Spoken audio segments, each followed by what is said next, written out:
A very good morning to one and all. We all gathered here for 54th death anniversary celebration of Gurram Joshua Garu. So we cordially invite all the dignitaries who are there here onto the dais. Beginning, I invite Sabhadhyakshulu Professor C.H. Ramesh Garu to please come on to the dais. HOD Department of Telugu. Now I also invite our Honorable Chief Guest, Professor Dr. A. Paranjyoti Madam Garu onto the dais. I cordially invite Vishweshwara Rao Garu, retired RIO, to please come on to the dais. I cordially invite Dr. Pagidipalli Venkateshwarlu Garu to please come on to the dais. Now I invite Gaurava Atidhilu Dr. A.J. Ramarao Garu to please come on to the dais. Hearty welcome, sir. Now I invite the core committee members of this program, Sri Sheikh Nayum Pasha Garu, to please come on to the dais.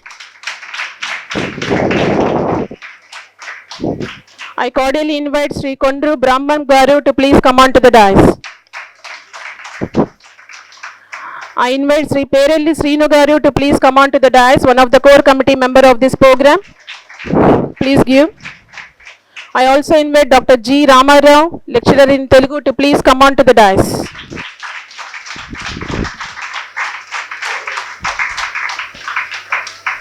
Hearty welcome to all the dignitaries and all the students. So before starting the program, may I know how many of you heard regarding the Gurram Joshua Garu? Have you heard the name? Do you know? He is one of the literature lover. Okay. He is one of the literature lover. He has his own remarks in the literature of Telugu. So before starting the program, I want to tell some few words about the great dignitary Gurram Joshua Garu. So Gurram Joshua, a great poet who was born on September 28th from Vinukonda, Guntur. He belongs to the Guntur district. So today we are celebrating his 54th death anniversary. Gurram Joshua is one of the most important literary figures in Telugu literature. He is celebrated not only for his literary talent but also for his pioneering efforts in advocating for Dalit rights and social justice and equality. So his main motive of his writings is on Dalit literature, social pioneering efforts and the justice and equality. He is often referred as a Ambedkar of Telugu literature. So Gurram Joshua gariki oka పేరుంది, ఏమని అంటామంటే అంబేద్కర్ గారు ఇందులో Telugu literature. He is to be set to be as Ambedkar of Telugu literature. Severe caste discrimination ఎందుకు పిలుస్తారు ఆయన అంబేద్కర్ తెలుగు లిటరేచర్లో? ఆయన ఒక అంబేద్కర్ గారితో ఎందుకు పోల్చారు, ఎందుకు పిలుస్తారంటే severe caste discrimination in his youth which deeply influenced his world view and literary themes. His most famous writings in Telugu literature is Gabbilam. Okay, have you heard the name Gabbilam? Gabbilam means what you call in English bat. Yes, so it's one of the most famous literary work by Gurram Joshua Garu, and his recognition and honors is Padma Bhushan in 1970s. The Andhra Pradesh government instituted the Joshua Sahitya Puraskaram also. His major themes in his work is caste oppression and social justice, honored human dignity and equality, spiritual liberation and protest, nationalism and humanism and all cultural pride. So this is his major themes in his writings, mostly in Telugu literature. And his famous quotes, some of the most famous quotes, he has written so many famous quotes in Telugu literature. The most famous quotes, one of the two I want to share with you is Nenu Kuda Manishine Kada. What is the famous quote? Nenu Kuda Manishine Kada. In English it will call as Am I Not Human Too, from Gabbilam. So this is a small introduction of Gurram Joshua Garu. So I'm very happy that I got a chance to tell a few things about the great legendary Gurram Joshua Garu. Now I invite Sabhadhyakshulu Professor Ramesh Garu to please proceed over the meeting. ఈరోజు విశ్వనరుడు మహాకవి గుర్రం జాషువా గారి వర్ధంతిని మన కళాశాలలో జాషువా సాహిత్య వేదిక సంయుక్త ఆధ్వర్యంలో ఘనంగా నిర్వహిస్తున్నాం. ఈ కార్యక్రమానికి మన కళాశాల ప్రిన్సిపల్ గారు, ముఖ్య అతిథి డాక్టర్ ప్రొఫెసర్ పరంజ్యోతి మేడం గారిని పూలమాలతో దండ వేసి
మరణించే ఒక తార రాలిపోయే, సుకవి మరణించిన ఒక తార గగనమెక్కే, రాజు జీవించే రాతి విగ్రహములందు, సుకవి జీవించే ప్రజల నాలుకలయందు అన్న పద్యం రాసినటువంటి మహాకవి జాషువా గారు. ఒక రాజ్యాన్ని, ప్రభుత్వాన్ని, సమస్త వనరుల్ని శాసించగలిగేటటువంటి ఒక రాజు కన్నా కూడా ఒక సుకవి, కవులు ఎంతోమంది ఉంటారు, ఏదో సాహిత్యం రాస్తారు, ఏదో ఉంటుంది, స్వలాభం కోసమో స్వప్రయోజనం కోసమో రాస్తుంటారు. కానీ అలాంటి కవులు గుర్తింపులో కూడా ఉండరు. కానీ ఒక సుకవి మరణిస్తే తను గగనమెక్కుతాడు. అంటే ఆకాశంలో ఉండేటటువంటి నక్షత్రాలు రాలిపోతూ ఉంటాయి. కానీ ఒక సుకవి మరణిస్తే ఒక నక్షత్రం ఆకాశంలో చేరుతూ ఉంటుంది.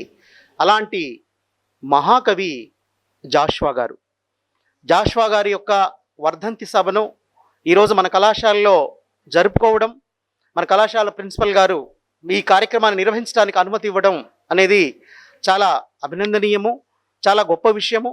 దాంతోపాటుగా ఎన్నో సంవత్సరాల నుంచి 2 తెలుగు రాష్ట్రాల్లోనే కాకుండా అంతర్జాతీయ స్థాయిలో జాషువా గారి యొక్క సాహిత్య వేదిక అనే పేరుతోని అంతర్జాతీయంగా జాషువా గారి యొక్క రచనలను, జాషువా గారి యొక్క సిద్ధాంతాన్ని, జాషువా గారి యొక్క ఆలోచన విధానాల్ని విశ్వవ్యాప్తం చేస్తూ వెళుతున్నటువంటి జాషువా సాహిత్య వేదిక నిర్వాహకులైనటువంటి మువా శ్రీనివాసరావు గారికి, అలాగే పగిడిపల్లి వెంకటేశ్వర్లు గారికి, కార్యవర్గ సభ్యులందరూ కూడా ఈ సందర్భంగా అభినందనలు తెలియజేస్తూ ఉన్నాం. అందరూ కూడా ఒకసారి చప్పట్లతో మనం అభినందించాలి. ఎందుకంటే ఎన్నో సాహిత్య వేదికలు పుడతాయి, ఉంటాయి, అవి తాత్కాలికంగా కొంత మాత్రమే పనిచేస్తాయి. కానీ నిరంతరం కొన్ని సంవత్సరాల నుంచి ఒక సిద్ధాంతాన్ని, ఒక ఆలోచనను ఒక మహాకవి పేరుతో ఏర్పాటు చేసినటువంటి ఒక సంస్థ, ఒక సాహిత్య సంస్థ ఈ రోజు వరకు కూడా మనుగడలో ఉంటూ దాన్ని ఇంకా ముందుకు తీసుకెళ్లేటువంటి క్రమంలో చేస్తున్నటువంటి వారి పట్ల మనందరూ కూడా ఉండాలి. మనం కవుల గురించి, సాహిత్యం గురించి పాఠాల్లో, పుస్తకాల్లో చాలా చదువుకుంటాం, పరీక్షలో రాస్తాము, ఉంటాము. కానీ అంతకు మించినటువంటి సిద్ధాంతంతో ఉన్నటువంటి కవులు ఉంటారు. అలాంటి కవులను తెలుసుకునే అవకాశం ఈరోజు మనకు దక్కింది. మంచి మంచి వక్తలు వచ్చారు.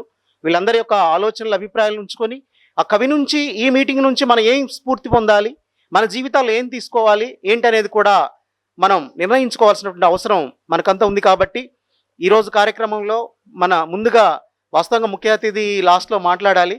మన ప్రిన్సిపల్ గారికి ఉన్నటువంటి ఒక టైట్ స్కెడ్యూల్ వల్ల ముందుగా పరంజ్యోతి మేడం గారిని మాట్లాడవలసిందిగా ఆహ్వానిస్తున్నాను. అందరికీ శుభోదయం. చక్కటి కార్యక్రమానికి రూపకల్పన చేసినటువంటి తెలుగు డిపార్ట్మెంట్ వారికి ధన్యవాదాలు తెలుపుతున్నాను. ఈరోజు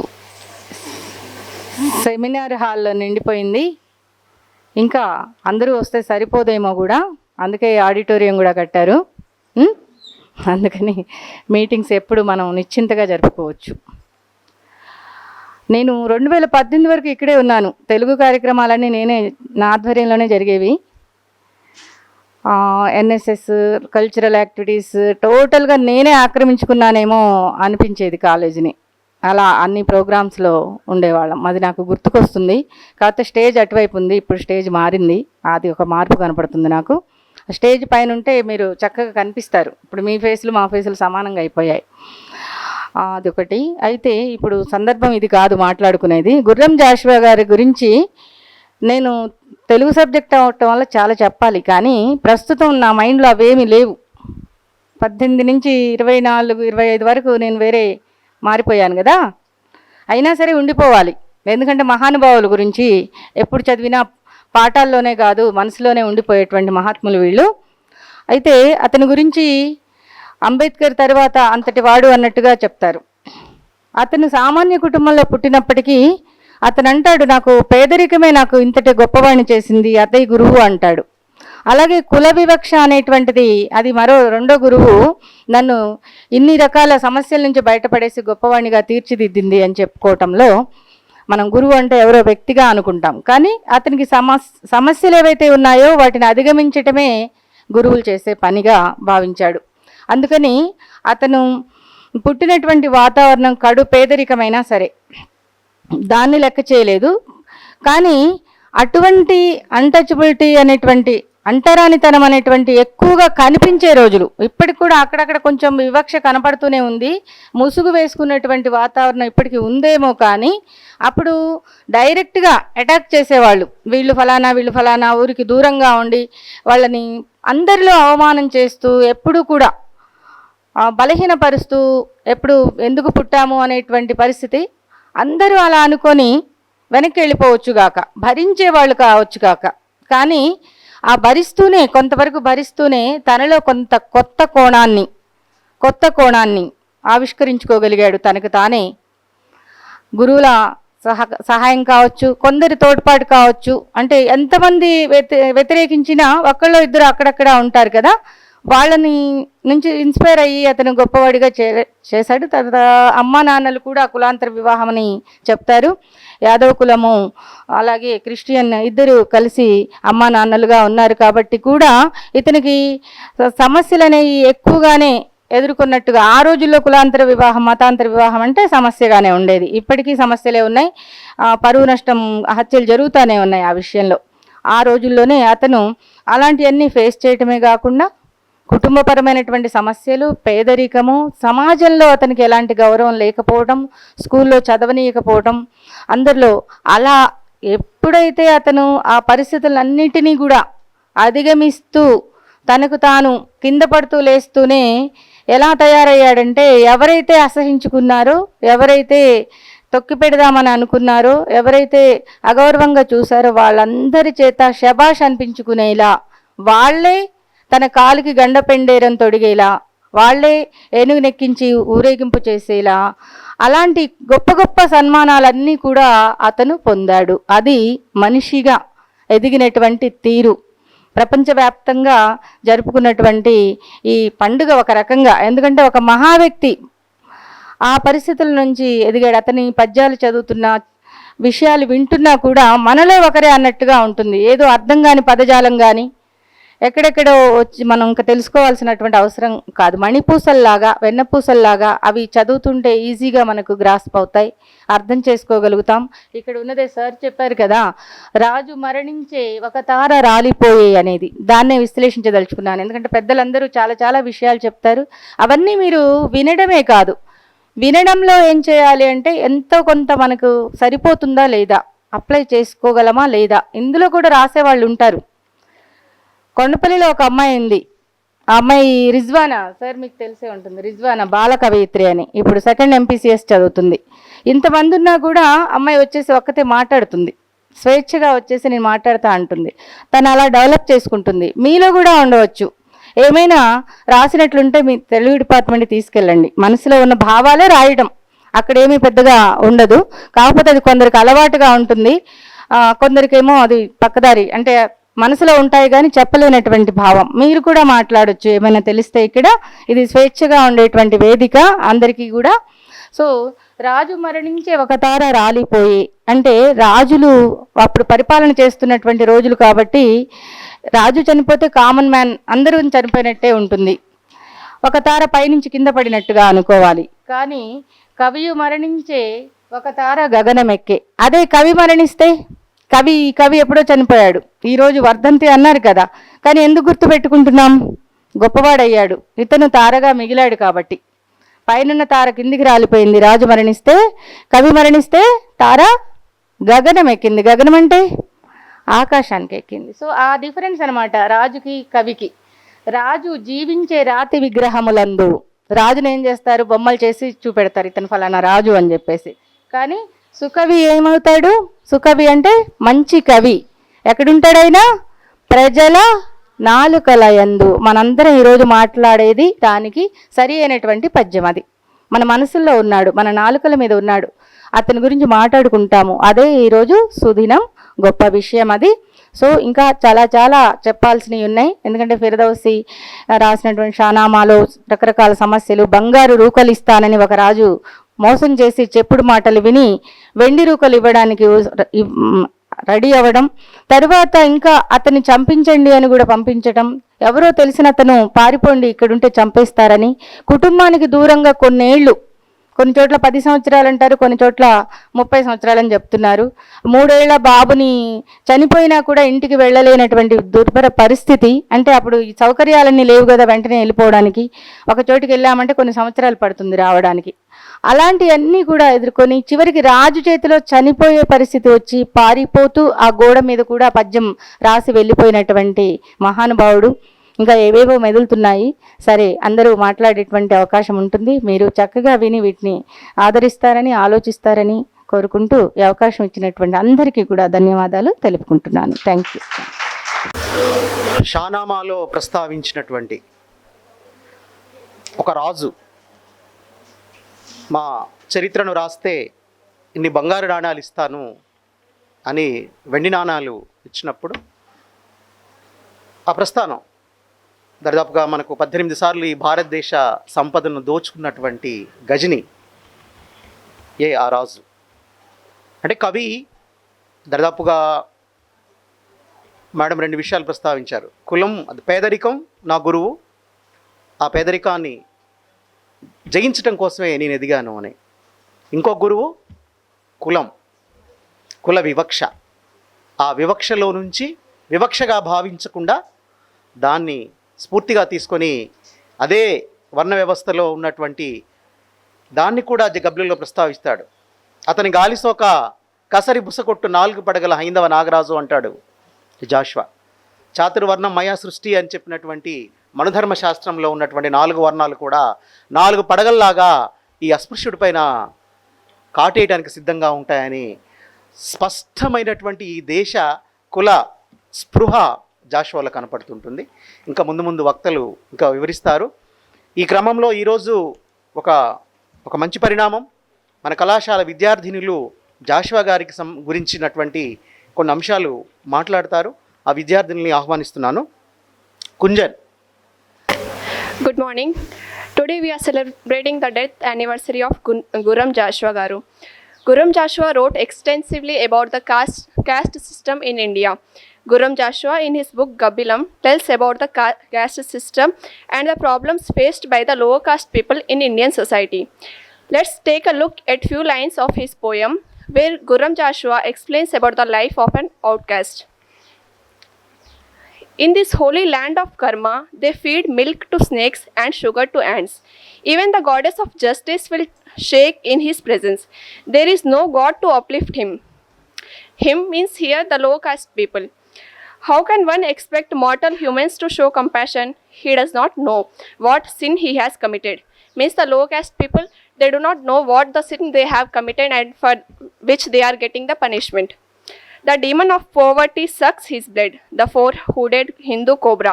The four-hooded Hindu cobra means the 4 caste, Brahmin, Kshatriya, Vaishya and Shudra. So about that. He says with anger in his fear of wind from his side. Born a slave and an outcast, how can he think of a wife and children, not wanting to bring them into the world of despair? He lived his life as a celibate. Means he did not wanted his wife and children to face the same thing, so he did not get married.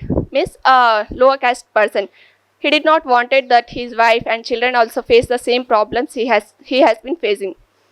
He toiled in the field of the entire day from dawn onwards, returning home at dusk after sending the sun to sleep.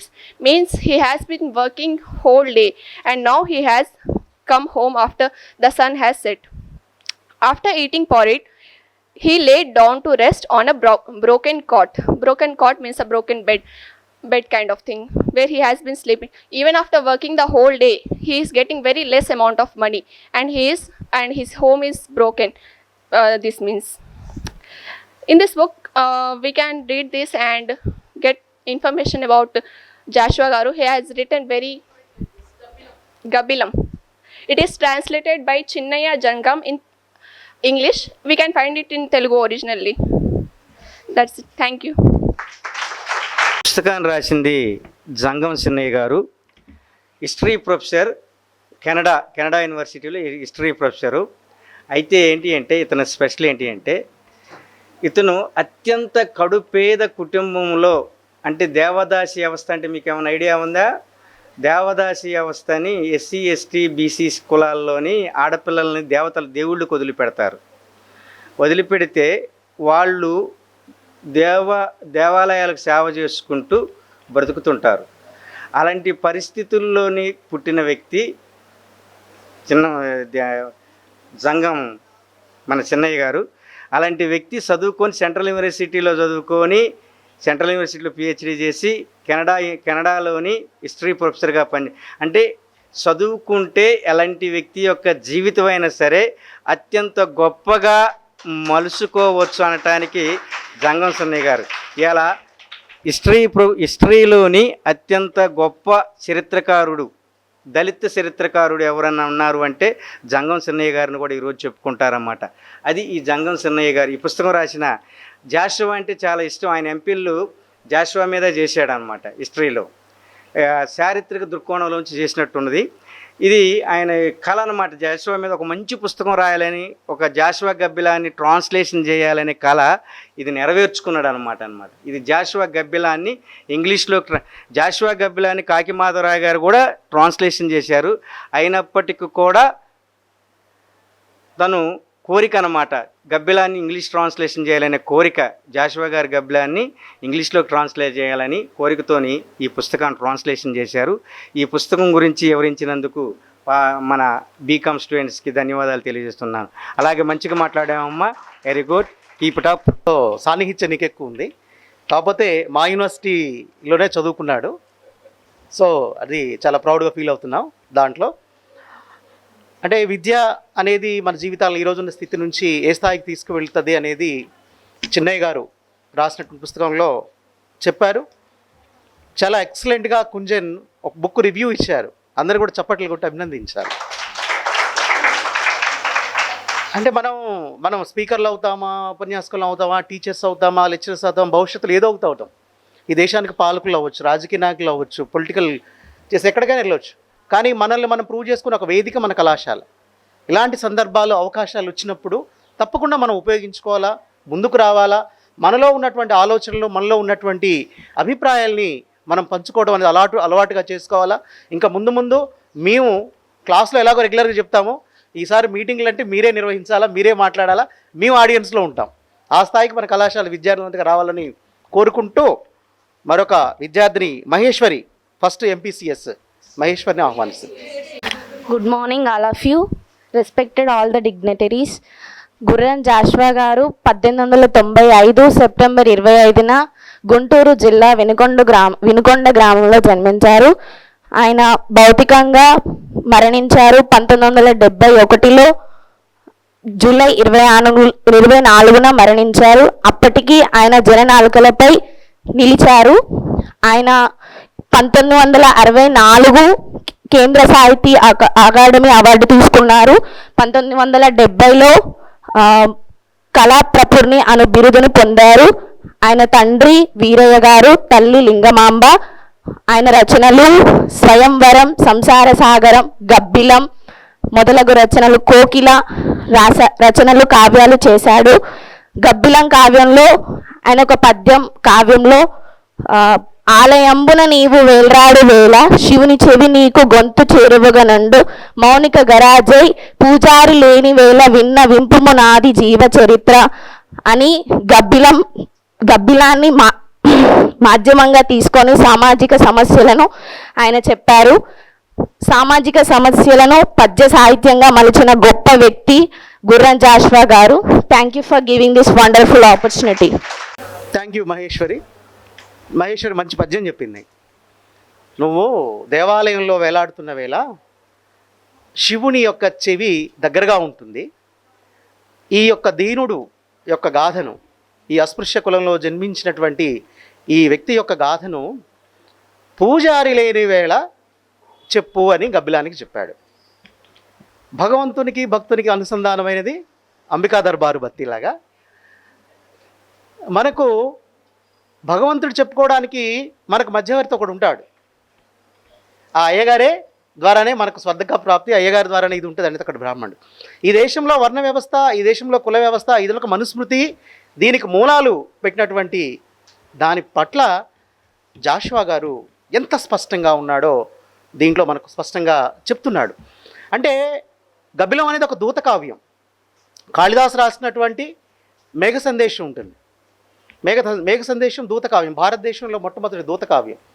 అక్కడేంటి, ప్రియుడి యొక్క విరహాగ్నిని ప్రియాలకు చెప్పే క్రమంలో మేఘంతో చెప్పుకునే ఘట్టంలో నుంచి ప్రారంభం అవుతుంటుంది. దాని ఇన్స్పిరేషన్కి తీసుకొని ఈ దేశంలో ఉన్నటువంటి వివక్షకు గురి కాబడ్డటువంటి అస్పృశ్య కులంలో జన్మించినటువంటి అమానవత్వంతో బ్రతుకుతున్నటువంటి ఒక దీనుడి యొక్క గాథను ఏ దేవుడైనా వినకపోతాడా, ఆ దేవుడు ఈడి యొక్క కష్టాలను నుంచి గట్టెక్కించగలడా అన్నప్పుడు సరైనటువంటి కైలాసంలో ఉన్నటువంటి శివుడే దీనికి సరైనటువంటి వ్యక్తి అని నమ్మి ఈ గబ్బిలంతో సందేశాన్ని పంపిస్తాడు జాషువా గారు. అందుకని ఇంత గొప్ప జాషువా యొక్క గబ్బిలాన్ని నిజంగా మనకున్నటువంటి పాఠ్యభాగంలో కూడా మనకున్నది. ఇంకా మనం విస్తృతంగా చదువుకోవాలి. ఇంకా వక్తలు ఉన్నారు. మన జాషువా గారిని మాట్లాడుకుంటూ పోతే ఆ ఫ్లో ఎక్కడికో వెళ్ళిపోతుంటుంది. కాబట్టి నన్ను నేను కంట్రోల్ చేసుకోవాలి ఫస్ట్ ఆఫ్ ఆల్. అందుకనే నన్ను నేను లిమిట్ చేసుకుంటూ మరొక విద్యార్థిని అపర్ణ. శ్రీయుత గౌరవనీయులైన ఉపాధ్యాయులకు నమస్కారాలు, నా తోటి విద్యార్థులకు నమస్కారాలు. పుట్టుకతో దళితుడైన నవయుగ చక్రవర్తి తన కవిత ప్రతిభతో తెలుగు సాహితీ లోకంలో ప్రజ్వలించిన తేజోమూర్తి విశ్వమానవుడు శ్రీ గుర్రం జాషువా గారు. ఆధునిక తెలుగు కావుల్లో ప్రముఖ స్థానం పొందిన కవి గుర్రం జాషువా గారు సామాజిక ప్రయోజనం ఆశించి రచనలు చేశాడు. తక్కువ కులంలో జన్మించి ఆ కారణంగా అనేక అవమానాలు ఎదుర్కొన్నాడు. అయితే కవిత్వాన్ని ఆయుధంగా చేసుకొని తన మూఢాచారులపై తిరగబడ్డాడు జాషువా. తిస్కరాలు ఎదురైన చోటే తస్కరాలు పొందాడు. శ్రీ జాషువా సౌమ్య పదజాలంతోనే వాటిని ఎదుర్కొన్నాడు. తర్వాత అమృత, second MPC.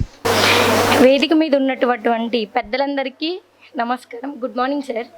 My name is Amrutha from MPCS second year. ఆధునిక తెలుగు కవులలో స్థానం పొందినటువంటి గుర్రం జాషువా గారు సమకాలీన కవిత్వం వరవడిన భావ కవిత్వం రీతి నుండి పక్కకు జరిగి సామాజిక ప్రయోజనం ఆశించి ఈయన ఎన్నో రచనలు రాశాడు. తక్కువ కులంగా భావించబడ్డ కులంలో జన్మించినందువలన ఈయన ఎన్నో అవమానాలు ఎదుర్కొన్నాడు. అయినా సరే కవిత్వాన్ని ఆయుధంగా చేసుకొని ఈ మూఢాచారాలపై తిరగబడ్డాడు జాషువా గారు. తన సొంత కవిత్వం ద్వారా చిత్కారాలు ఎదురైన చోటే సత్కారాలు పొందారు మన గుర్రం జాషువా గారు. Thank you. ఇక్కడ మనం ఉండేటప్పుడు మనకు తెలియకుండానే కొన్ని ఉంటుంది. చాలా అపర్ణ చాలా డైనమిక్ వాస్తవంగా, కానీ ఎందుకో మరి ఇక్కడికి వచ్చాక అందరిని ఒక్కసారి చూసేసరికి ఇదైపోయింది. కానీ చాలా చక్కగా పద్యాన్ని చక్కగా పాడి చెప్పి దాంట్లో ఉన్నటువంటి సారాన్ని తను అర్థం చేసుకోగలిగింది. తర్వాత Triveni second MPCS. Morning to all. My name is G. Triveni. I am BSc second year. Jashuva గారి వర్ధంతి సందర్భంగా రాజు మరణించే ఒక తార రాలిపోయే, కవి మరణించే ఒక తార గగనమెక్కే, రాజు జీవించే రాతి విగ్రహమునందు, సుకవి జీవించే ప్రజల నాలికయందు అని గుర్రం జాషువా గారు చెప్పిన మాటలు. గుర్రం జాషువా గారు 30కి పైగా ఎన్నో కవిత్వాలు, ఎన్నో రచనలు రాశారు. అందులో మనకు బాగా తెలిసినది గబ్బిలం అనే కావ్యం. ఇప్పుడు మనందరికి ఒక పద్యం వచ్చింది, అందరు ఒకసారి చదవండి.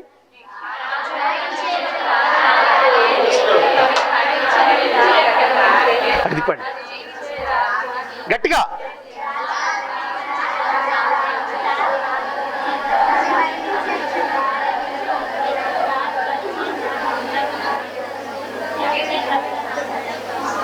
అది రాజు మరణించిన ఒక తార, సుకవి మరణించిన ఒక తార, రాజు జీవించే, సుకవి జీవించు. అది అంత మహానుభావుడు గుర్రం జాషువా గారు. ఆ 4 పాదాల్లోనే మొత్తం జాషువా గారి యొక్క గొప్పతనం మనకు తెలుస్తూ ఉంది. త్రివేణి మాట్లాడావు కదా, Navya third BCom. Dignitaries and my dear respected dignitaries, lecturers and my dear lovely sisters and friends, a very good morning to all. This is Navyashree from second BCom. Now I am here to explain the topic about Gurram Joshua Garu. Death anniversary of Gurram Joshua Garu. Gurram Joshua Garu September 28, 1895 ఆంధ్రప్రదేశ్లోని పల్నాడు జిల్లాలో జన్మించారు. వీరి తల్లిదండ్రులు వీరయ్య లింగమ్మ. ఈయన రాసిన రచనలు వచ్చేసి గబ్బిలం, ఫిరదౌసి, ముంతాజ్ మహల్. ఈయనకు ఆంధ్ర విశ్వవిద్యాలయం వారు 1964లో కళాప్రపూర్ణం బిరుదుతో సత్కరించారు. ఈయన బిరుదులు నవయుగ కవి చక్రవర్తి, కవి దిగ్గజ, కవి కోకిల. ఈయనకు 1970లో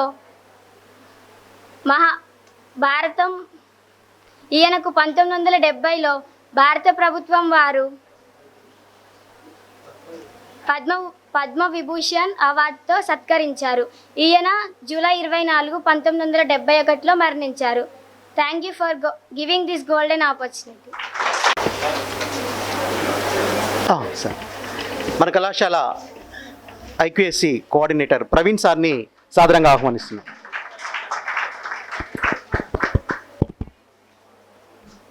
ఈరోజు ఈ కార్యక్రమానికి వక్తలుగా విచ్చేసినటువంటి వారి చేత జాషువా గారికి సంబంధించినటువంటి వాళ్ళ జీవితం, సాధించిన విజయాలు, స్ఫూర్తి పొందాల్సినటువంటి అంశాలు, ఇవన్నీ కూడా మనం వక్తల యొక్క ప్రసంగాల ద్వారా మన కళాశాల వైస్ ప్రిన్సిపల్ గారు ఏజే రామారావు గారు, చాలామందికి గత సంవత్సరం చివరి వరకు కూడా తెలియదు, సార్లో కూడా ఒక కవి ఉన్నాడు. అంటే మా తెలుగు డిపార్ట్మెంట్లో మేము కవిత్వాలు రాసేవాళ్ళం లేవు, కానీ సార్లో మంచి కవి ఉన్నాడు. మంచి సామాజిక స్పృహ ఉన్నటువంటి సారు మన కళాశాల వైస్ ప్రిన్సిపల్ గారు ఏజే రామారావు గారిని మాట్లాడవలసిందిగా ఆహ్వానిస్తుంది. నమస్కారం. కవి కోకిల, కవిత విశారద, నవయుగ కవి చక్రవర్తి గురజాడ జాషువా గారి వర్ధంతి సందర్భంగా ఈ కార్యక్రమాన్ని తెలుగు డిపార్ట్మెంట్ వాళ్ళు ఏర్పాటు చేయటం చాలా మంచి విషయం. జాషువా గారు చిన్నతనం నుంచి కుల వివక్షని ఎదుర్కొన్నారు, ఎన్నో అవమానాలని ఎదుర్కొన్నారు. ఆయన తల్లి లింగమ్మ గారు ఎస్సీ మాదిగ కులం, తండ్రి వీరయ్య గారు యాదవ. తర్వాత ఆయనమ్మ చర్చిలో పాస్టర్గా పనిచేసేవాళ్ళు అనమాట. సో స్వాతంత్రానికి పూర్వం మన దేశంలో కుల వ్యవస్థ చాలా ఎక్కువగా ఉండేది. అందువల్ల ఆయన చిన్నతనం నుంచి ఎంతో కుల వివక్షని ఎదుర్కొన్నారు. కుల వ్యవస్థ అంటే ఆయనకి చీత్కారం, మతాలకి చెప్పాడు తిరస్కారం, సాహిత్యం అంటే ఆయనకి మమకారం, భాష మీద సాధించాడు అధికారం, కవిత్వానికి చుట్టాడు శ్రీకారం, తెలుగు జాతికి చేసాడు ఉపకారం, అందుకున్నాడు సాహిత్య అకాడమీ పురస్కారం, పద్మభూషణ్తో సత్కారం. ఆయనకి లేదు అహంకారం. ఆ మహనీయుడికి నమస్కారం. ఆయన గౌరవించుకోవడం మన సంస్కారం. జాషువా గారు ఎన్నో రచనలు చేశారు, పౌరాణికాలు రాశారు, చారిత్రకాలు రాశారు. కొన్ని నాకు గుర్తునే చెప్తాను. రుక్మిణి కళ్యాణం అయిన పద్య కావ్యం రాశారు. ఆయన చందోబద్ధమైన పద్యాలు రాశారు అనమాట. ఆయన కవిత్వంలో మనకి ఉత్పలమాలలు, చంపకమాలలు, శార్దులాలు, మత్యబాలు, సీసా పద్యాలు, కాంత పద్యాలు, తేటగీతులు, ఆటగాల్తులు ఇవన్నీ ఉంటాయి. అలాగే భీష్ముడి గురించి రాశారు, కర్ణుడి గురించి రాశారు, దుర్యోధనుడి గురించి రాశారు, ధ్రువ విజయం అనే కావ్యం రాశారు. అలాగే చారిత్రకాలు ఎన్నో రాశారు. బాపూజీ, నేతాజీ, శివాజీ, ముంతాజ్ మహల్, వివేకానంద, బుద్ధుడు, క్రీస్తు చరిత్రకి ఆయనకి సాహిత్య అకాడమీ అవార్డు వచ్చిందనమాట. ఇంకా ఫిరదౌసి అనేది ఒక పార్షిక కవికి సంబంధించినటువంటి కావ్యం అనమాట. గజనీ మహమ్మద్ గురించి మనం వినుంటాం. ఆయన గురించి ఒక అపోహ ఉంది. గజనీ మహమ్మద్ 18 సార్లు దండయాత్ర చేశాడు, అంటే 17 సార్లు ఓడిపోయి మళ్ళీ 18వ సారి దండయాత్ర చేశాడు అనుకుంటారు. కాదు, ప్రతిసారి ఆయన గెలిచాడు గజనీ మహమ్మద్. ఆయన ఉద్దేశం ఏంటంటే భారతదేశంలో రాజ్యం స్థాపించాలని కాదు, రావడం, దోచుకోవడం, సంపాదించుకుని వెళ్ళిపోవడం. అలాగా 18 సార్లు చేశాడు అనమాట. సో ఆయన కవుల్ని బాగా పోషించాడు. ఆల్బెరూని, ఫిరదౌసి ఇలాంటి కవుల్ని ఆయన పోషించాడు అనమాట. అయితే ఫిరదౌసి షానామా అనే ఒక పుస్తకం రాశాడు. సో అందులో ప్రతి పద్యానికి ఒక బంగారు నాణ్యం ఇస్తానని రాజుగారు చెప్పారనమాట. ఆయన ఒక 50,000 పద్యాలతో 30 సంవత్సరాలు కష్టపడి 50,000 పద్యాలతో ఆ షానామా గ్రంథం రాశాడు. అందులో ఈ గజనీ మహమ్మద్ సంబంధించిన ఇదే ఉండదు. ప్రాచీన పార్షిక రాజుల గురించి 7వ శతాబ్దం వరకు పర్షియన్ సామ్రాజ్యాన్ని పరిపాలించిన రాజుల చరిత్ర అందులో ఉంటుంది అనమాట. అయితే రాజుగారు చివరికి ఏం చేశాడంటే బంగారు నాణ్యాలు ఇవ్వకుండా వెండి నాణ్యాలు ఇచ్చాడు. సో దానివల్ల ఫిరదౌసి గారు చాలా ఇబ్బంది పడి రాజుని నిరసిస్తూ కొంత కావ్యం రాశాడు అనమాట, కొన్ని కవితలు రాశాడు అనమాట. తర్వాత రాజుగారు చంపేస్తారని భయపడి ఎన్నో కష్టాలు పడి పర్షియాలోనే తూసు అనే నగరానికి ఆయన వెళ్ళిపోతాడు అనమాట. సో చివరికి రాజుగారు తన తప్పు తెలుసుకుంటాడు, ఆయనకి నిజంగా మళ్ళీ బంగారు నాణ్యాలు పంపిస్తాడు. కానీ బంగారు నాణ్యాలు వచ్చిన రోజున ఆయన చనిపోతాడు ఫిరదౌసి. సో ఇది చాలా విషాదాంతమైన కథ అనమాట. సో జాషువా గారు ఇలాంటి విషాదమైన కథలు చాలా, ఆయన పౌరాణికాలు రాసిన, చారిత్రకాలు రాసినా కూడా అందులో సామాజిక స్పృహ ఉంటుంది అనమాట. సమకాలీన సమాజంలో ఉన్నటువంటి అన్యాయాల గురించి అందులో ఆయన వివరిస్తాడు అనమాట. సో విషాదం అంటే ఇంకొకటి ఉంది. ఆయన శ్మశాన వాటికని ఒక ఖండకావ్యం రాశాడు. అందులో 8 ఆణిముత్యాలు లాంటి పద్యాలు ఉంటాయి అనమాట. ఈ పద్యాలని సత్యహరిశ్చంద్ర నాటకంలో వాడుకునేవాళ్ళు. పూర్వకాలం సినిమాలు, టీవీలు లేవు. అప్పుడు నాటకాలు చాలా ప్రసిద్ధి చెందాయి అనమాట. అలాంటి నాటకాల్లోని హరిశ్చంద్ర నాటకం, ఆ నాటకం రాసింది బల్జేపల్లి లక్ష్మీకాంత్ కవి. కానీ అందులో పద్యాలను మాత్రం ఈ జాషువా గారు రాసిన పద్యాలని వాడుకునే వాళ్ళు అనమాట. ఆ జాషువా గారి పద్యాలు ఒకసారి వింటే అవి హృదయాన్ని పట్టి పీడిస్తాయి అనమాట. చాలా కాలం వరకు ఆయన వెంటాడుతూ ఉంటాయి. అలాంటి పద్యాలు ఆయన రాశారనమాట. సో జాషువా గారు అనేక ఉద్యోగాలు చేశారు. తెలుగు టీచర్గా ఉద్యోగం చేశారు, తర్వాత సినిమా వాచకుడిగా చేశారు రాజమండ్రిలో. సినిమా వాచకుడు అంటే ఆ రోజుల్లో సినిమాల్లో సౌండ్ ఉండేది కాదు, ఓన్లీ బొమ్మే కనిపించేది. సౌండ్ కోసం ఏంటంటే మైక్ పెట్టి వేరే వాళ్ళు ఒక కామెంటరీలాగా చెప్తూ ఉండాలన్నమాట. సో అలాంటి పని జాషువా గారు చేశారు. తర్వాత ఆల్ ఇండియా రేడియోలో జాషువా గారు పనిచేశారు. తర్వాత జాషువా గారు ఆంధ్రప్రదేశ్ విధాన పరిషత్తులో సభ్యుడిగా పనిచేశారు, అంటే ఎమ్మెల్సీగా కూడా జాషువా గారు పనిచేశారు అనమాట. సో ఈ జాషువా గారు కుమార్తె హేమలత లవణం గారు. లవణం అంటే ఉప్పు కదా, ఇదేంటి ఇలాంటి పేరు అనుకుంటారు. హేమలత గారి భర్త పేరు లవణం అనమాట. అయితే ఆ లవణ గారి తండ్రి గోరా గారు ప్రసిద్ధి చెందిన హేతువాది అనమాట. పిల్లలకి ఈ మత సంబంధమైన పేర్లు పెట్టకూడదని ఇలాంటి లవణం అని పేరు పెట్టారు. అంటే ఉప్పు సత్యాగ్రహం జరిగేటప్పుడు ఆయన పుట్టాడు కాబట్టి ఆయనకి లవణం పేరు పెట్టారు. ఆయన తమ్ముడు ఒక ఆయన సెకండ్ వరల్డ్ వార్ అప్పుడు పుట్టాడు, ఆయనకి సమరం అని పేరు పెట్టారు. ఆయన డాక్టర్ సమరంగా చాలా ప్రసిద్ధి చెందాడు అనమాట. సో ఈ హేమలత లవణం గారు జాషువా గారి పేరు మీద ఒక అవార్డు నెలకొల్పారు. సో జాషువా గారు స్వయంగా అనేక సత్కారాలు, సన్మానాలు పొందారు. అందులో ఆయన చాలా ముఖ్యమైనది చెప్పింది ఏంటంటే, ఆ రోజుల్లో తిరుపతి వెంకట కవులు అని జంట కవులు ఉండేవాళ్ళు. దీవగర్ల తిరుపతి శాస్త్రి, చెల్లపల్లి వెంకట శాస్త్రి, వాళ్ళు 100కి పైగా రచనలు చేస్తారనమాట. వాళ్ళు అందులో చెల్లపల్లి వెంకట శాస్త్రి గారు ఈ జాషువా గారికి కాలికి స్వయంగా గండపెండారు దొరికి, ఈ మహానాయుడి పాద స్పర్శ వల్ల నా జీవితం ధన్యమైందని చెప్పాడు అనమాట. అలాంటి మహానాయుడు జాషువా. సో ఇలా జాషువా లాంటి మహనీయులు తెలుగు జాతిలో పుట్టడం మనకు ఒక వరం. వాళ్ళని స్ఫూర్తిగా తీసుకోవాలి యువతరం, కృషి చేయాలి నిరంతరం, ఫలితాలు వస్తాయి అనంతరం. Thank you. నేనేం అబద్ధం చెప్పలేదు. అంటే ఒక చారిత్రకమైన అంశాలను మేళవిస్తూ జాషువా గారి గొప్పతనాన్ని చెప్తూ స్ఫూర్తి పొందాల్సినటువంటి యువతరానికి సందేశాన్ని ఇస్తూ చాలా చక్కటి ఉపన్యాసం చేసినటువంటి ఏజే రామారావు గారికి ధన్యవాదాలు. అందరూ ఒకసారి కరతాళ ధ్వనులతో సార్కి అభినందనలు తెలియవలసిందిగా కోరుతున్నాను. అలాగే ఈ కార్యక్రమానికి వక్తలుగా విచేసినటువంటి నయీం పాషా గారిని మాట్లాడవలసిందిగా ఆహ్వానిస్తున్నాం. సభాధ్యక్షులు గౌరవనీయులు సిహెచ్ రమేష్ గారు, అలాగే కళాశాల ప్రిన్సిపల్ గారు, మన యొక్క కార్యక్రమం ముఖ్య అతిథి ప్రొఫెసర్ పరంజ్యోతి గారు, అదేవిధంగా ఇక్కడ నా మిత్రుడు అలాగే తెలుగు ప్రొఫెసర్ పగిడిపల్లి వెంకటేశ్వర్లు గారు, గౌరవ అతిథుల్లో ఇప్పుడు నాకంటే ముందు మాట్లాడిన ఏజే రామారావు గారు, అలాగే ఇంకో మిత్రుడు ఇక్కడ తెలుగు అధ్యాపకులు పెరులి శ్రీను గారు, ఇప్పుడే మనలో చేరిన నవీన్ గారు, జి రామారావు గారు, మాకు ఆహ్వానం పలికిన మేడం గారు గాయత్రి గారు, అలాగే సింధు మేడం, ఇతర ఈ కళాశాల అధ్యాపకేతర బృందానికి నా యొక్క సుమాంజలు తెలియజేస్తూ, ప్రియమైన విద్యార్థినులకు నా యొక్క శుభాశీస్సులు అందిస్తున్నాను. మరి ఇప్పటివరకు వక్తలు చాలా విషయాలు చెప్పారు. మరి ఈ కార్యక్రమము ఇక్కడ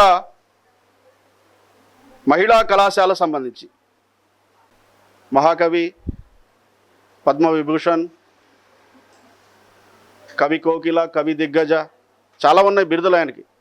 ఆయన గారి వర్ధంతి చేసుకుంటూ ఈ సభ ఇక్కడ నిర్వహిస్తుంటే ఎప్పుడో 1895 నుంచి 1971 వరకు జీవించిన ఒక సామాన్య వ్యక్తి కన్నా ఆ కాలంలో అసామాన్యుడు.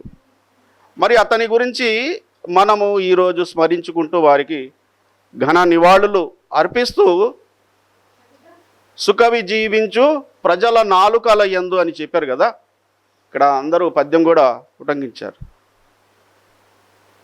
ఆయన గారు చదువుకునే క్రమంలో అసమానతలకి గురై తరగతుల్లో ఒక భిన్నమైన సంస్కృతి ఉండేది. క్లాస్ రూమ్లో ఇలా కూర్చున్నారు కదా, మధ్యలో కులాల వాళ్ళకి సంబంధించి, నిమ్న జాతుల వాళ్ళకి సంబంధించిన పిల్లలకు సంబంధించి మధ్యలో ఒక అడ్డుగోడలాగా బల్లలు వేసేది. ఆ సమాజంలో చదువుకోవడానికి సాహసం చేయటమే గొప్ప అంటే, చదువుకునే కొద్దిమంది ఉత్సాహవంతులకు కూడా వివక్ష చూపెట్టి వాళ్ళకి నిరుత్సాహానికి గురి చేశారు అప్పుడు ఆనాటి సమాజంలోని వాళ్ళు. మరి అటువంటి వ్యక్తికి సంబంధించి మనకు అతనికి సంబంధం ఏముంది అని ఆయన రచనలు చదివే క్రమంలో ముఖ్యంగా మీకు సంబంధించిన విషయాలు, స్త్రీలకి సంబంధించిన విషయాలు, విద్యార్థినులకు సంబంధించిన విషయాలు కూడా ఆయన చెప్పారు. ముందుగా మరి ఆయన చెప్పిన ఎన్నో అంశాల్లో ఆయన జీవితంలో పడ్డ కష్టాలు, సాధించిన విజయాలు, జరిగిన సత్కారాలు ఒకటా రెండా, ఢిల్లీ నుంచి చెన్నై వరకు ఆయనకు జరగని సన్మానం లేదు. నాకు తెలిసి తెలుగు సాహిత్య చరిత్రలో గుర్రం జాషువా గారికి జరిగినన్ని సన్మానాలు, సత్కారాలు, పురస్కారాలు వేరే ఎవరికీ రాలేదు. అటువంటి గొప్ప వ్యక్తి గురించి 4 మాటలు మాట్లాడుకుందాం అని చెప్పేసి ఇక్కడ మనం అందరం జమ్మగూడాం. ముందుగా చిట్టి తల్లులు పిల్లలు మాట్లాడారు. వాళ్ళందరికీ నాకు హృదయపూర్వకంగా శుభాకాంక్షలు తెలియజేస్తున్నా. ఇక్కడ మేము మాట్లాడాలని కాదు, పిల్లలు రాబోయే తరానికి జాషువా సాహిత్యాన్ని అందించాలని జాషువా సాహిత్య వేదిక పెట్టి మొబా శ్రీనివాసరావు గారి ఆధ్వర్యంలో, పగిడిపల్లి వెంకటేశ్వరరావు గారి ఆధ్వర్యంలో జాషువా సాహిత్య వేదిక నడుస్తూ ఉంది. మరి దాన్ని ప్రజల్లోకి తీసుకెళ్ళాలి సాహిత్యాన్ని అని. అలాగే ఇక్కడ మనతో పాటు విశ్వేశ్వరరావు రిటైర్డ్ ఇందాక చెప్పారు, ఆ పాపని పిలిచి విశ్వేశ్వరరావు గారు వారు కూడా ఆశీర్లై ఉన్నారు, వారు కూడా కొన్ని విషయాలు చెప్తారు. మరి మీరు కొద్దిసేపు అతని గురించి తెలుసుకునే క్రమంలో కొన్ని కొత్త కోణాలు చెప్పదలుచుకున్నాం. ఆయన గారు 8వ తరగతి వరకు చదువుకున్న తర్వాత మళ్ళీ పై చదువులకు సంబంధించి అవకాశాలు లేవు. ఆ తర్వాత అతను మిషనరీ స్కూల్స్లో చదవాల్సిన పరిస్థితి. అక్కడ ఉదయం సాయంత్రం ప్రార్థన రకరకాల ఇది చేస్తుంటే దాంట్లో కూడా ఇమడలేకపోయాడు. మొత్తం అన్ని పురాణాలు అన్నీ చదివి దాంట్లో కూడా ఇమడలేకపోయాడు. అతని ఆలోచన విధానం చిన్నప్పటి నుంచి కూడా భిన్నంగా ఉండేది. అల్లరి చిల్లరిగా తిరిగాడు. ఎంతగా అంటే ఆయన వర్ణమాల అక్షరాలు నేర్చుకోవడానికి 2 సంవత్సరాల కాలం పట్టిందంటే, లేక లేక గుళ్ళు గోపురాలు తిరిగిన తర్వాత ఎన్నో నోములు నోచుకున్న తర్వాత 3 పుట్టి చనిపోతే 4వ వాడిగా ఈ గుర్రం జాషువా గారు పుట్టారు. ఆయన తరువాత 7 ఏళ్లకి తమ్ముడు ఇస్రాయిల్ పుట్టడం జరిగింది. లేక లేక పుట్టిన ఇతను మరి ఏ విధంగా పెరుగుతాడు? బాగా అల్లరిచిరగా గొడవలతో ప్రతిరోజు ఏదో ఒక గొడవ ఇంటి మీదకి తీసుకుని వచ్చేది. మరి అంత గారాభంగా పెరిగిన వ్యక్తి ఈ అభ్యుదయ భావాలు ఎలా వచ్చినాయి? వీరయ్య గారు అంటే తండ్రి గారు చెప్పిన శుద్ధులు పల్నాటి వీర చరిత్ర నుంచి ఆయనకి అభ్యుదయం అనేది లోపల చిన్నప్పటి నుంచే నాటుకుపోయింది. ఇందాక చెప్పుకున్నాం కదా, 2 తన గురువులు అని చెప్పేసి, 1 పేదరికము, 2 కుల వివక్ష. నేను పేదరికము నుంచి సహనము నేర్చుకున్నాను,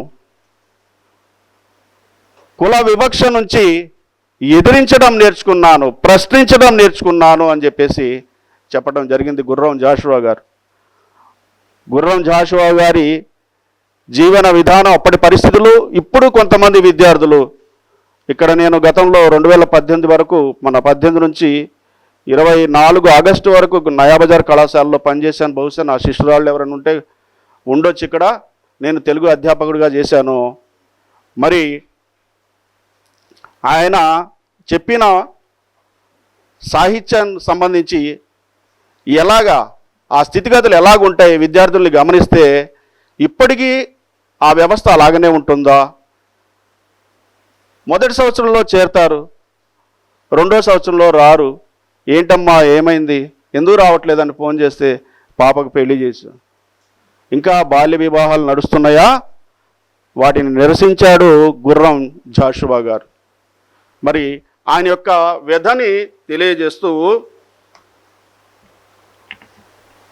విశ్వనరుడవు నీవు విశ్వంబు మేల్కొల్ప,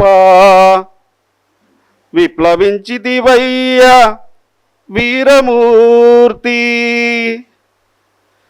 గబ్బిలమును గూర్చి కైలాసమున కంపి, గబ్బిలమును గూర్చి కైలాసమున కంపి, బాధ తెలిపితివయ్య భవ్యమూర్తి, కవనాయుధము చేత కష్టంబులను బాపి, జయము గూర్చితివయ్యా సాధుమూర్తి, ఖండకావ్యంబులు ఖండాంతరములందు ప్రకటించినవయ్య ప్రాజ్ఞమూర్తి, దళిత పుత్రుడనుచు దరిచేరనీయక, పరిహసింప నీవు భంగపడక,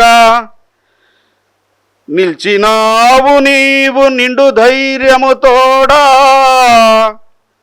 నీ యశంబు కీర్తన నియమయ్యా.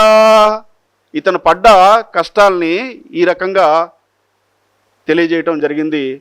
ఆయన చూడండి, మరి ఎక్కడైతే చీత్కారాలు, ఇందాక పాప కూడా చెప్పింది, అక్కడి నుంచి ఇతను సత్కారాలు పొందటం జరిగింది. ఆయన భాషా పండితునిగా శిక్షణ తీసుకున్న క్రమంలో బాపట్ల నుంచి తన యొక్క స్వగ్రామం ఏది, వినుకొండకి వెళ్ళటానికి హాస్టల్లో అందరు చేరారు, సెలవులు ఇచ్చారు. ఆ సందర్భంలో తను వెళ్ళటానికి రైలు టికెట్ డబ్బులు కూడా లేవు తన దగ్గర. ఇప్పటికే తక్కువ ఉన్న రేట్లు, అప్పుడు ఇంకా తక్కువ ఉండుంటాయి కదా. దానికి కూడా జాషువా గారి దగ్గర డబ్బులు లేవు.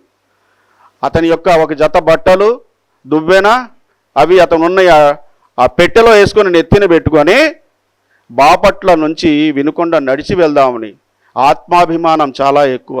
ఎవరి దగ్గర చెయ్యి చాచాలని అనిపించలే ఆయనకి.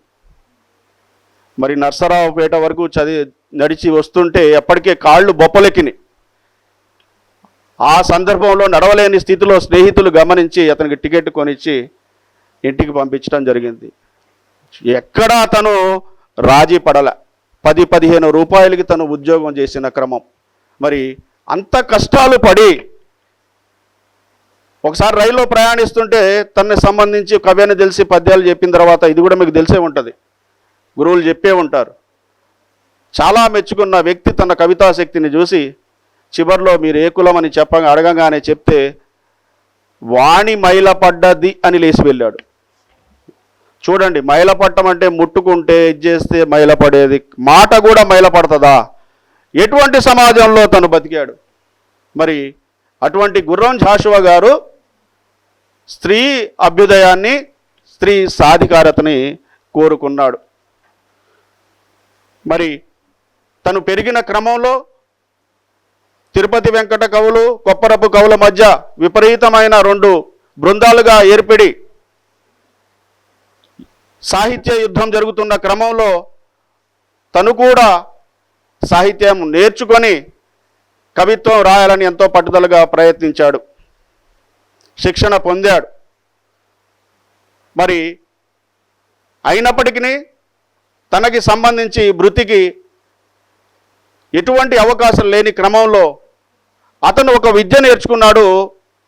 అది నేత్రావధానము. నేత్రావధానము ప్రక్రియ ఎలా ఉంటుంది అంటే, ఇలా సభ జరుగుతుంది, నేత్రావధానానికి 2 ఉండాలి. అది 2 ఇటుపక్క అటుపక్క ఎదురెదురుగా కూర్చొని ఉంటారు. మరి ఇక్కడ కూర్చున్న పృచ్ఛకులు వాళ్ళు ఎవరైతే ప్రశ్న వేసేవాళ్ళు ఒక పద్యమో శ్లోకమో రాసి ఇస్తారు, ఒకతనికి ఇస్తారు.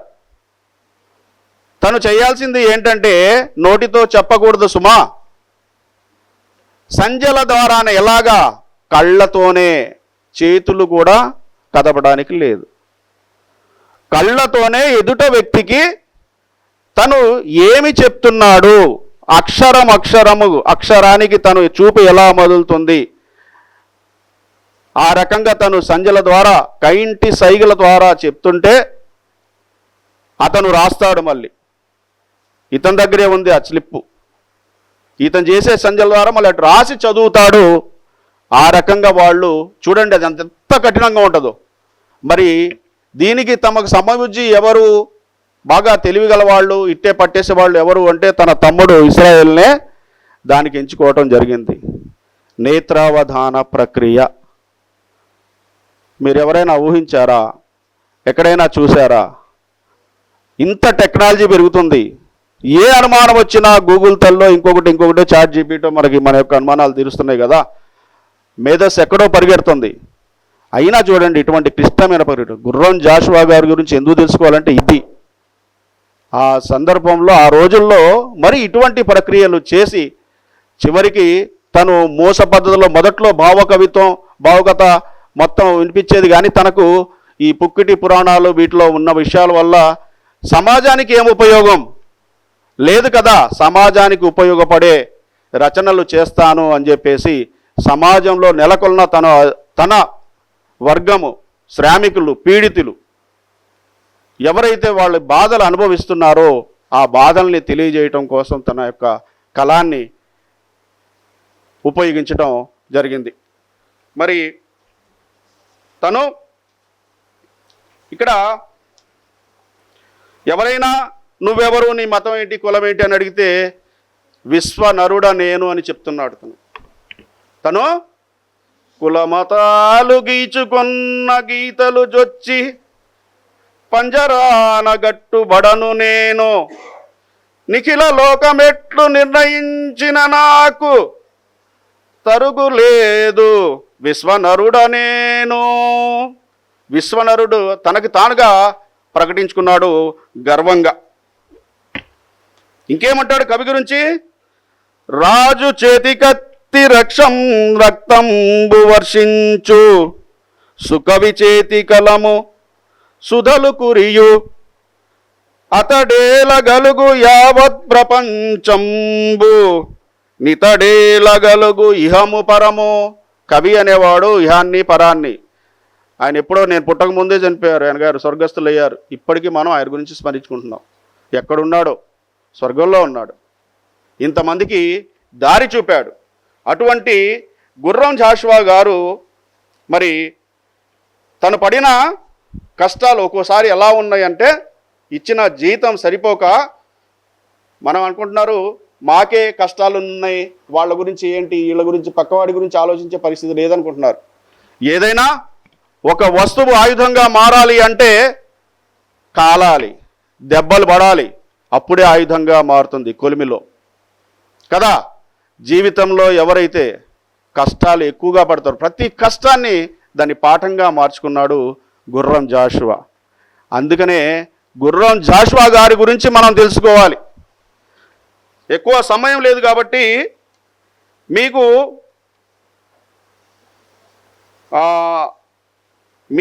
అంటే మన ఆడపిల్లలు స్త్రీమూర్తులకు సంబంధించి జరుగుతున్న అన్యాయాలకు సంబంధించి తను రాయటం జరిగింది.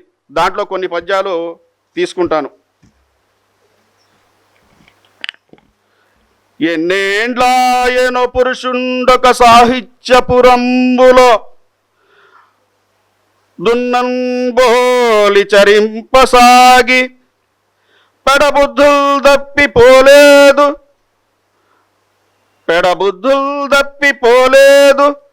గర్వోన్నత్యంబున సంచలే అబల విద్యాపూర్ణాయతోడ రాకున్నన్ దేశ నిద్రమేలుకొనినే.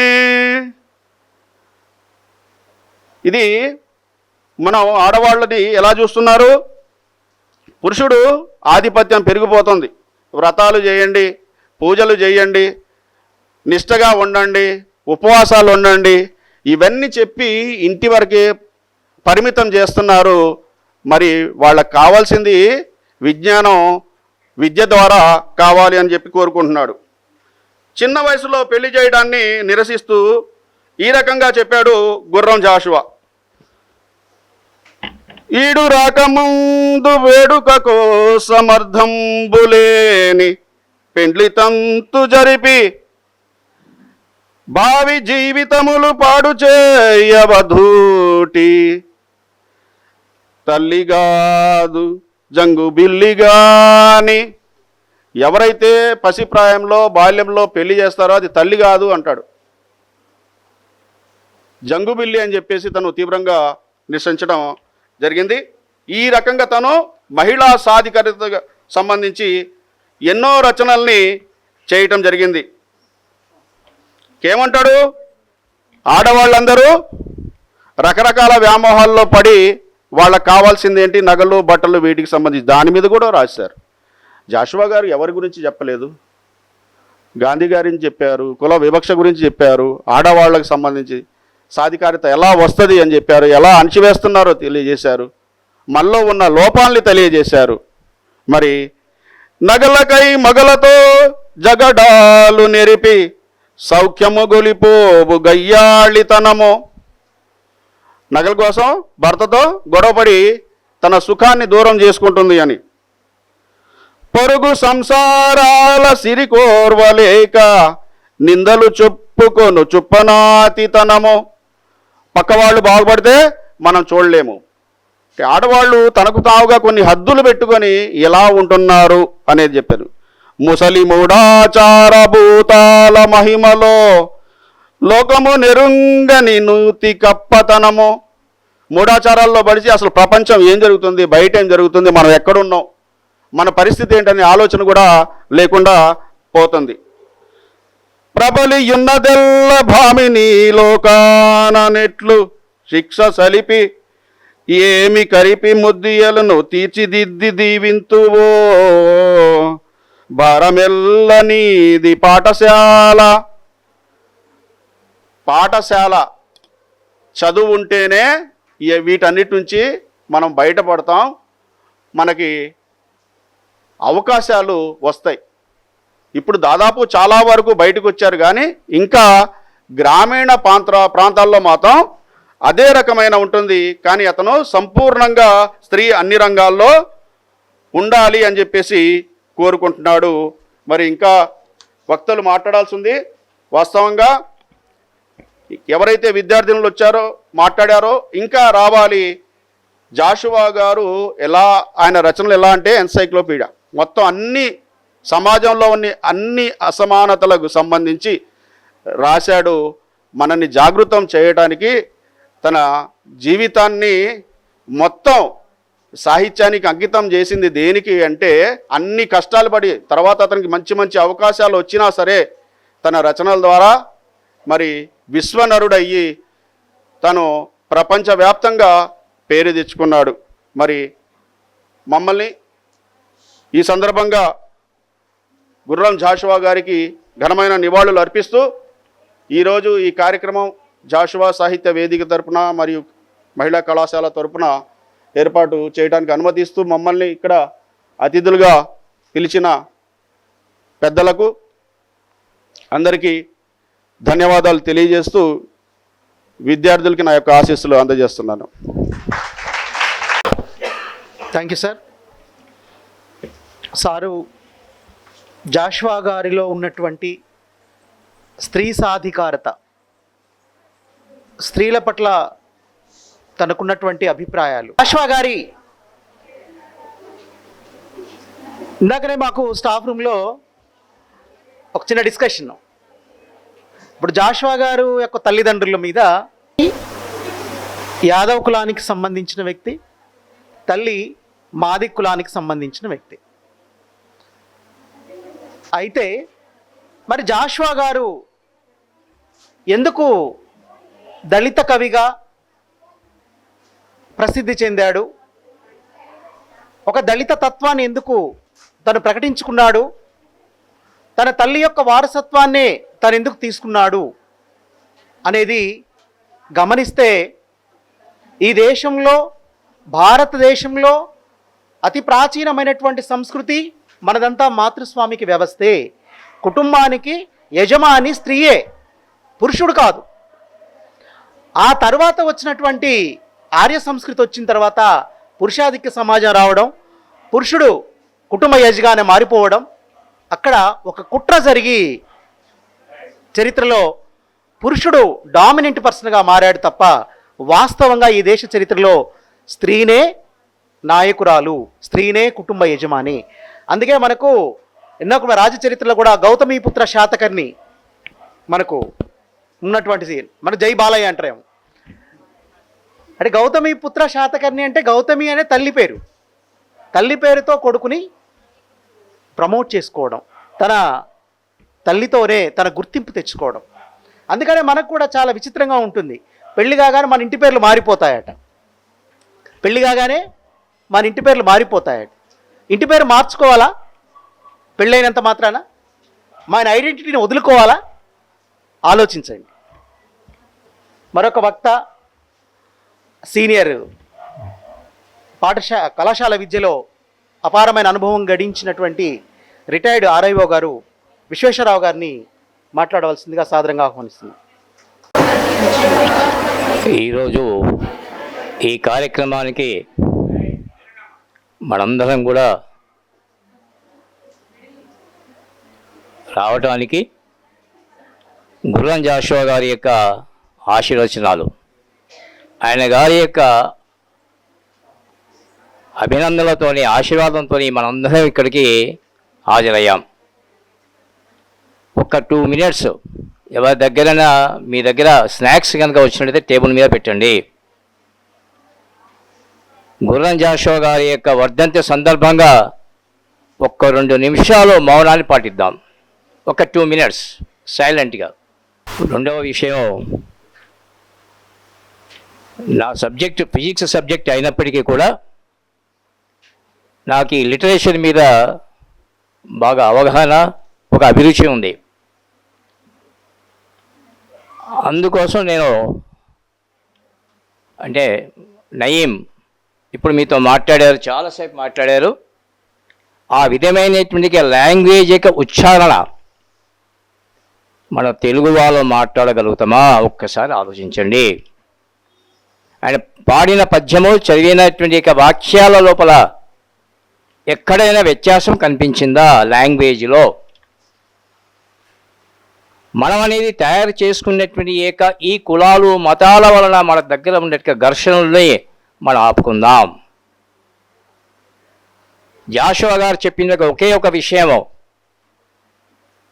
ఆయన ఎప్పుడు కూడా తన కులాన్ని, తన మతాన్ని, తన జీవన విధానాన్ని మర్చిపోయారు. తనకున్నటువంటి చైతన్యాన్ని, తనకున్నటువంటి ఆత్మ లోపల ఉన్నటువంటి ఒక ఆలోచన విధానాన్ని ఒక పెన్ను రూపం లోపల ఒక కాగితం మీద పెట్టడం జరిగింది. ఆ 2 అక్షరాలు ఒక అక్షరము కలిసి కొన్ని పదాలుగా మారి ఆయనకు ఎన్నో పురస్కారాలు రావడానికి కారణమయ్యాయి. ఒక అక్షరము యొక్క, ఒక పదము యొక్క, ఒక వాక్యము యొక్క విలువ అనేది ఎంత ఉంటుంది ఒక్కసారి ఆలోచించండి. మీ అందరికీ నేను ఒక మనవి చేస్తున్నాను, మీరందరూ కూడా మా పిల్లలతో సమానం. సెల్ ఫోన్లు చూడటము మానేయండి. సెల్ ఫోన్ అనేది ఒక మానసికమైనటువంటి ఒక జబ్బు, ఒక అంకితం అయిపోయిన పూర్తిగా. తెలుగు రాయటం నేర్చుకోండి. ఎంతమంది తెలుగు లోపల ఒక వాక్యాన్ని రాయటం లోపల ఎన్ని తప్పులు ఉంటున్నాయో ఒక్కసారి వెతకండి. ఒక ఇంగ్లీషులో రాస్తున్నాము, ఇంగ్లీషులో రాసేటువంటి ఒక పదాన్ని కానీ, ఒక వాక్యాన్ని కానీ, ఒక సెంటెన్స్ని కానీ ఒక్కసారి పరిశీలించుకోండి. ఏమనంటే మన యూట్యూబ్లోకి వెళ్తున్నాము, గుర్రం జాషువా గారు హిస్టరీ కావాలని టపటప కొడుతున్నాము, అది వస్తున్నది. వచ్చినప్పుడు చదువుతున్నాము, కానీ రాయగలుగుతున్నామా? ఒక్కసారి మీరు ఆలోచించి మీ చేతిలో ఉన్నటువంటి ఒక పెన్నుని, మీ ఆలోచన, మీ మొదల్లో ఉన్నటువంటి అక్షర జ్ఞానాన్ని కాగితం మీద పెట్టే ప్రయత్నం చేయండి. ఆ కాగితం విలువ అనేది గుర్రం జాషువా గారు మనకి. గుర్రం జాషువా గారు ఎందుకంటున్నామంటే అతను ఉన్నటువంటి అతను గడిపినటువంటి జీవిత కాలం లోపల ఎన్ని కష్ట నష్టాలు, ఎన్ని ఆర్థిక ఇబ్బందుల్ని అన్నిటిని తట్టుకొని అతను గుర్తింపబడ్డాడు. నన్ను గుర్తించండి, నాకు అది ఇవ్వండి ఆయన ఎప్పుడు కూడా అడగలేదు. సమాజంలో ఉన్నటువంటి కొన్ని మంది వివేకులు, విజ్ఞానవంతులు మాత్రమే ఆయనను పురస్కారం చేశారు. ఎప్పుడైనా సరే, ఎవరైనా సరే, మనం ఈ కాలేజీలో, ఈ కళాశాల లోపల బిఏ, బీకామ్, ఇంకా అన్ని రకాల BSc, MPC, BSc, BZC, arts అవన్నీ ఉన్నాయి మన దగ్గర. ఇవన్నీ కలిపితేనే government women's degree college, government girls junior college. ఇవన్నీ ఎక్కడ మిక్స్ అవుతున్నాయి మనకి? విభిన్నమైనటువంటి అక్షరాలు, విభిన్నమైన పదాలు, విభిన్నమైన వాక్యాలు కలిస్తేనే ఒక సెంటెన్స్ మారింది. మరి కళాశాల లోపల ఉన్నటువంటి విద్యార్థులు అందరూ ఎవరు? డిఫరెంట్ కమ్యూనిటీ కేటగిరీ నుంచి వచ్చిన వాళ్ళు. కానీ అవన్నీ మర్చిపోండి. రెండవది, ఇవాళ మనం గుర్తు చేసుకుంటున్నాము, ఇప్పుడే నయీం గారు చెప్పారు, ఢిల్లీ టు చెన్నై వరకు జాషువా గారిని సత్కరించారు. అది కేవలము అతను ఉన్నటువంటి అక్షర జ్ఞానం యొక్క విలువ, అతను వెళ్ళబుచ్చుకున్నటువంటి జ్ఞానం యొక్క విలువ. అదేవిధంగా మీరు ఎప్పుడైతే డిగ్రీగా ఉన్న స్టూడెంట్స్ లేదా ఇంటర్మీడియట్ స్టూడెంట్స్ మీరు ఉన్నారో, ఒక్కసారి మీ 8th, 9th, 10th, 7th స్కూల్లోకి ఒక్కసారి వెళ్ళి అక్కడ పరిశీలించండి. ఒక్కసారి వెళ్ళండి, మీరు చదువుకున్నట్టు. ఎందుకంటే అది విజ్ఞాన కేంద్రం మనకి. మీ అందరినీ 10th పాస్ చేసింది, మీ అందరిని ఇంటర్మీడియట్ పాస్ చేసింది, మీ అందరిని 8th, 9th క్లాస్ పాస్ చేసింది. అక్కడ విజ్ఞానాన్ని ప్రదర్శించండి, విజ్ఞానాన్ని అన్ని చేసినట్టుగా విజ్ఞాన కేంద్రాలు అవి. ఒక్కసారి వెళ్ళి మీ జ్ఞాపకాలను గుర్తు చేసుకోండి. ఎందుకంటున్నామంటే మేము 1st class to 7th class వరకు ఈ రోజు వరకు ఒక బ్యాచ్ ఉంది మాకు. ఆ బ్యాచ్ వాళ్ళమందరం కూడా కలిసి 2-3 సంవత్సరాలకు ఒకసారి మేము చదువుకున్నట్టుగా స్కూళ్ళలోకి వెళ్ళి అక్కడ ఉన్నట్టుగా వాతావరణం అంతా చూసి కనీసం ఒక 1 month వరకు మాకు ఆ జ్ఞాపక శక్తి అనేది పెరిగిపోతుంది. మనం ఏ విధంగా కష్టపడ్డాము, ఏ విధంగా చదువుకున్నాము, ఏ మాస్టర్ గారు మనని బీపీ మీద కొట్టారు, ఏ మాస్టర్ గారు చెవులు పిండారు, ఏమి నేర్పించారు. ఇవన్నీ కూడా ఎగ్జాంపుల్గా ప్రపంచం లోపలనే ఇవాటి వరకు కూడా జాషువా గారిని మనం గుర్తుపెట్టుకుంటున్నామంటే అతనిలో ఉండే నైపుణ్యమో, అతను ఉన్నటువంటి జ్ఞానమో, అతనికి ఉన్నటువంటి కళా నైపుణ్యమో. కళా నైపుణ్యం అంటే కేవలము డ్యాన్స్ మీద డ్యాన్స్ గీసి వేయాల్సిన అవసరం లేదు. కళల లోపల ఎన్నో రకాలు ఉన్నాయి. మనకి 60 కళలు ఉన్నాయి. సాహిత్య కళ కూడా ఉంది. సాహిత్యం అనేది చాలా బలమైనటువంటిది. అదేవిధంగా మీరందరూ కూడా విద్యార్థులు అందరూ కూడా విద్యార్థులు ఉన్నారు మీరు ఇక్కడ. అందరూ కూడా ఒక నిమిషం మీరు ఆలోచించండి. మీ సెల్ ఫోన్లని మానేయండి. అక్షరాన్ని రాయటానికి ప్రయత్నం చేయండి. ఎందుకంటే ఇప్పుడు మీ మాస్టర్ గారు మాట్లాడారు. ఇప్పుడు ఇక్కడ తెలుగు, ఈ మాస్టర్ గారు తెలుగు మాట్లాడారు, అక్కడ సైలెంట్ అయిపోయారు. క్లాసులో సైలెంట్ అయినప్పుడు కూడా మన మైండ్ ఎక్కడికో వెళ్ళిపోతుంది. అందరూ సైలెంట్గా ఉన్నారు కదా అని మేము అనుకుంటాం, కానీ మీరు సైలెంట్గా ఉన్నా మీ మైండ్ ఎక్కడికో పోతుంది, ఏదో ఆలోచనలు ఉంటారు. అవన్నీ కూడా మానేయండి. జ్ఞానాన్ని విజ్ఞాన్ని మార్చుకోండి. నాకు కూడా ఈ యొక్క లిటరేచర్ మీద ఈ యొక్క ఆలోచన దాన్ని అభివృద్ధి చేసుకోవడానికి కారణము డాక్టర్ సి నారాయణ రెడ్డి గారు.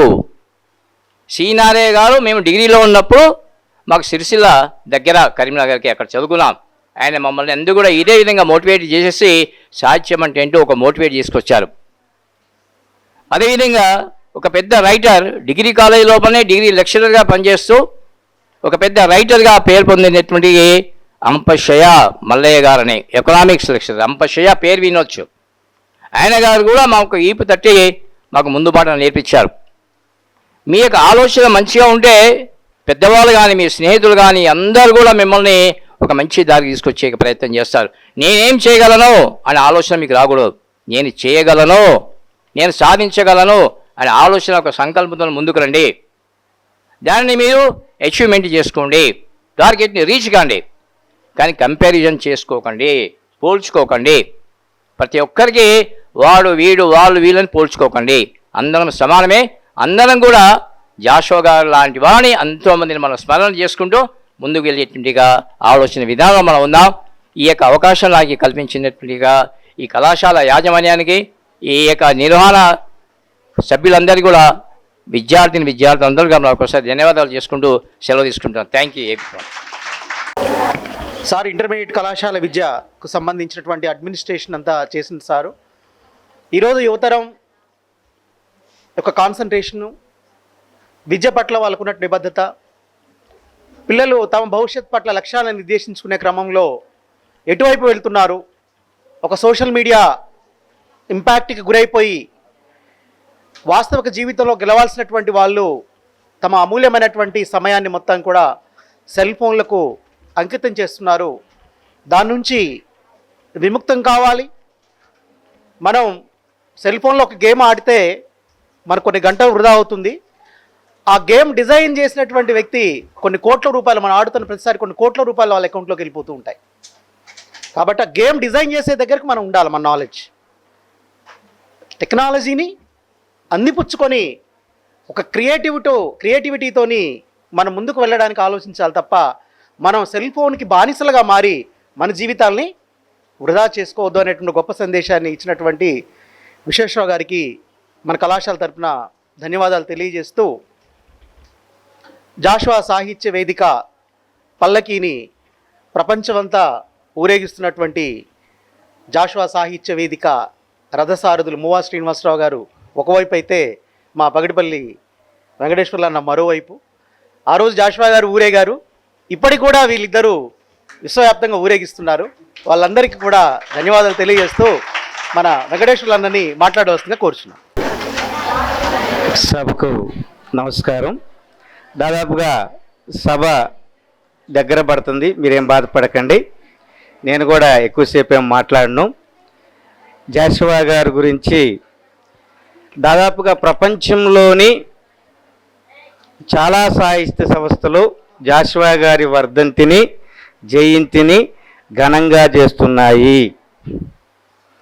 జాషువా గారు సాహిత్యాన్ని ఎందుకు పల్లకి పట్టాల్సి వస్తుంది అంటే, ఈ రోజుకు కూడా బిఫోర్ ఇండిపెండెన్సే కాదు, ఈ రోజుకు కూడా అసమానతలు ఉన్నాయి.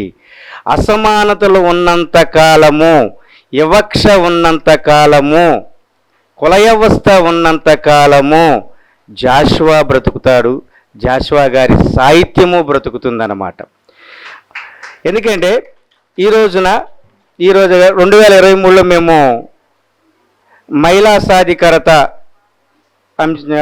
వరల్డ్ ఉమెన్స్ డే రోజున ఇదే కాలేజీలో జాషువా సాహిత్య వేదిక మహిళా డిగ్రీ కళాశాల ఇదే కళాశాలతో కొలాబరేట్ అయ్యి జూపాక సుభద్ర గారిని తీసుకొచ్చి ఒక పెద్ద ప్రోగ్రాం చేశాము.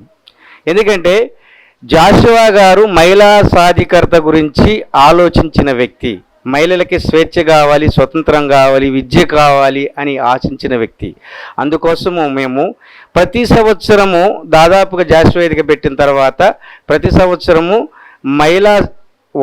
అంతర్జాతీయ మహిళా దినోత్సవాన్ని మేము ఏదో ఒక కాలేజీతో కొలాబరేట్ అయ్యి ప్రోగ్రాం చేస్తున్నాం.